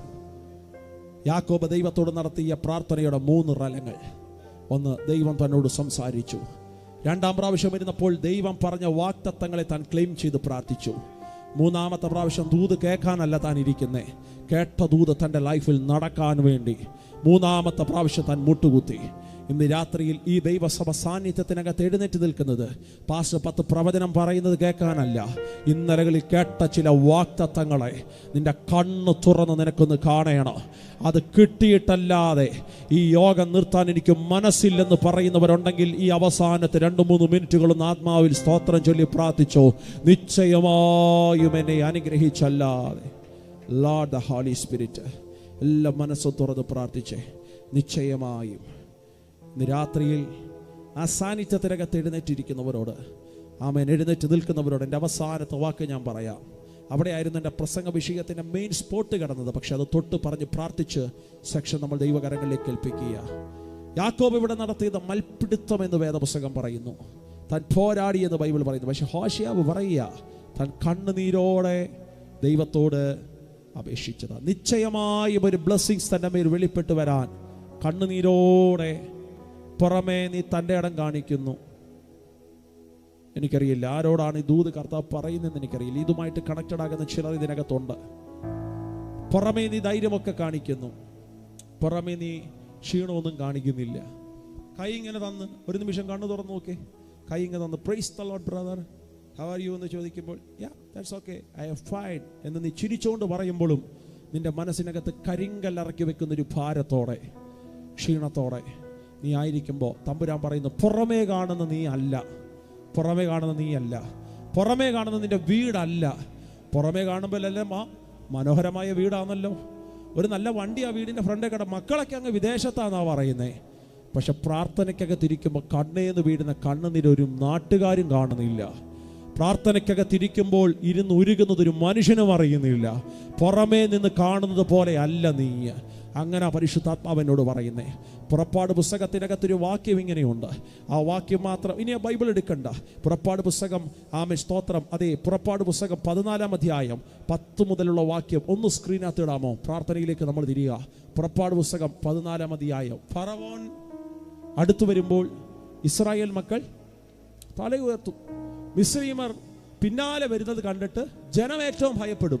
ഇസ്രായേൽ മക്കൾ യഹോവയോട് നിലവിളിക്കും. അടുത്ത വാക്യം, അവർ മോശയോട് മിസ്രയീമിൽ ശവക്കുടി ഇല്ലാഞ്ഞിട്ടോ നീ ഞങ്ങളെ മരുഭൂമിയിൽ മരിപ്പാൻ കൊണ്ടുവന്നത്. ഈ പരാതിയൊക്കെ ജനം ആരോടാ പറയുന്നേ? മോശ വിട്, പാസ്റ്റർ എന്ന് പറയാം നമുക്ക്. സഹവ ഈ പരാതി മൊത്തം പറയുന്നത് പാസ്റ്ററിനോടാ. ആമേൻ. അടുത്ത വാക്ക്, നീ ഞങ്ങളെ മിസ്രയീമിൽ നിന്ന് പുറപ്പെടുവിച്ചതിനാൽ ഞങ്ങളോട് ചെയ്ത പരാതി മൊത്തം പാസ്റ്ററിനോട്. അടുത്ത വാക്യം, മിസ്രയീമർക്ക് വേല ചെയ്യുവാൻ ഞങ്ങളെ വിടണമെന്ന് ഞങ്ങൾ മിസ്രയീമിൽ വെച്ച് നിന്നോട് പറഞ്ഞില്ല, മരുഭൂമിയിൽ മരിക്കുന്നതിനേക്കാൾ അതാ നല്ലത്. അടുത്ത വാക്യം, അതിന് മോശ, ഇതിന് പ്രത്യുത്തരമായിട്ട് പാസ്റ്റർ പറയുന്ന വാക്ക് കേൾക്കണേ, പാസ്റ്ററുടെ ശബ്ദം കേൾക്കണേ. മോശ ജനത്തോട് ഭയപ്പെടേണ്ട,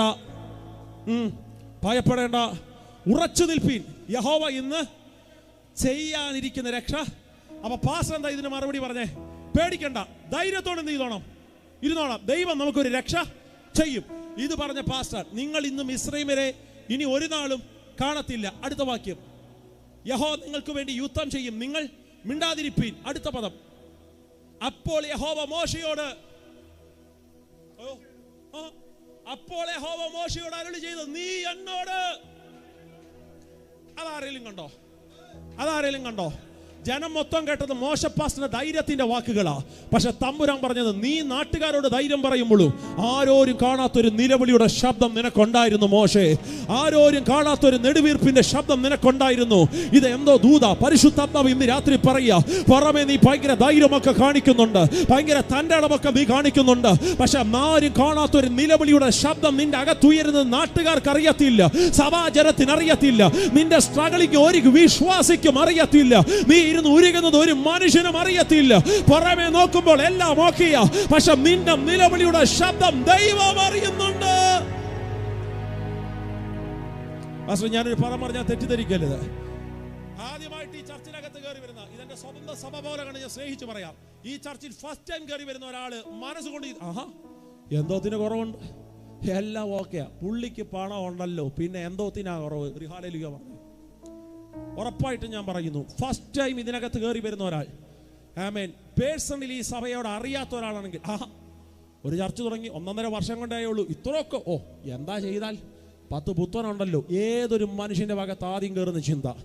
ഞാൻ ഇന്ന് രാത്രി ചോദിക്കട്ടെ, പുറമേ വണ്ടിക്കകത്ത് പോകുന്നെന്ന് പറയുമ്പോഴും, മനോഹരമായ വീട്ടിൽ താമസിക്കുന്ന പറയുമ്പോഴും, 1.5 വർഷമായ കേരളക്കരയുടെ സഭയ്ക്കകത്ത് 1.5 വർഷം വീട്, 10 വർഷമായ കേരളക്കരയുടെ സഭയ്ക്കകത്ത് വേണ്ടിയൊരു ഹോൾ ഇല്ലാതിരിക്കുമ്പോൾ, 1.5 വർഷം കൊണ്ട് റാന്നിയുടെ ഹൃദയഭാഗത്തിൽ ഇത്രയും മനോഹരമായ ക്രമീകരണമൊക്കെ ചെയ്തതെന്ന് പറയുമ്പോൾ, നാട്ടുകാർക്ക് പുറമേ ഒരു ചിന്ത, എന്തിനെ കുറവാ? ഒന്നിനും കുറവില്ല. ഇന്ന് രാത്രി ഞാൻ മറുഭാഗം ചോദിക്കട്ടെ, കരഞ്ഞ കണ്ണുനീര് കണ്ടായിരുന്നോ? ഇരുന്ന് ഉപവസിച്ചത് കണ്ടായിരുന്നോ? കൊടല് കരിഞ്ഞ് തമ്പുരാന്റെ പാദപീഠത്തിൽ അമർന്നിരുന്ന് കരഞ്ഞത് കണ്ടായിരുന്നോ? രാത്രികൾ പകലുകളാക്കി ഉരുകിയത് നീ കണ്ടായിരുന്നോ? നീ അത് കണ്ടില്ല, അതുകൊണ്ടാ നീ അത് പറഞ്ഞത്. പക്ഷേ അത് കണ്ട ദൈവം അത് പറയത്തില്ല. ദൈവം പറഞ്ഞത് അവൻ കരഞ്ഞത് മാത്രമാ, അവൻ ഉപവസിച്ചത് മാത്രമാ. ദൈവത്തിന് പറയാനുള്ള കണക്ക് അത് മാത്രമേ ഉള്ളൂ. ഇന്ന് രാത്രി പരിശുദ്ധാത്മാവ് ആവർത്തിച്ചു പറയുന്നു, പുറമെ കാണുന്നത് പോലെയല്ല നീ സാന്നിധ്യത്തോട് ചേർന്നിരിക്കുമ്പോ നിന്റെ കണ്ണുനീരും പ്രാർത്ഥനയും ആരും കണ്ടിട്ടില്ല. എല്ലാ കണ്ണുകളും അടച്ച് ഹൃദയങ്ങൾ തുറന്ന് തമ്പുരാന്റെ സന്നിധിയിൽ പ്രാർത്ഥിച്ച് നിന്റെ ഉള്ളം അറിയുന്നൊരു ദൈവം, നിന്റെ മനസ്സറിയുന്ന ദൈവം. കർത്താവേ, ഈ ജനം ഇങ്ങനെ സാന്നിധ്യത്തിനകത്ത് എഴുന്നേറ്റ് നിൽക്കുമ്പോൾ ആ കരങ്ങളെല്ലാം ഉയർത്തി ശാന്തമായി അഭിഷക്തന്മാരുടെ കൂടെ ചേർന്നൊന്ന് ഒരു വരി പാടി നമ്മുടെ ദൈവത്തെ നമ്മളൊന്ന് മഹത്വപ്പെടുത്താൻ പോകുക. കരങ്ങളെല്ലാം ഒന്ന് സ്വർഗത്തിലേക്ക് ഉയർത്തിപ്പിടിച്ച്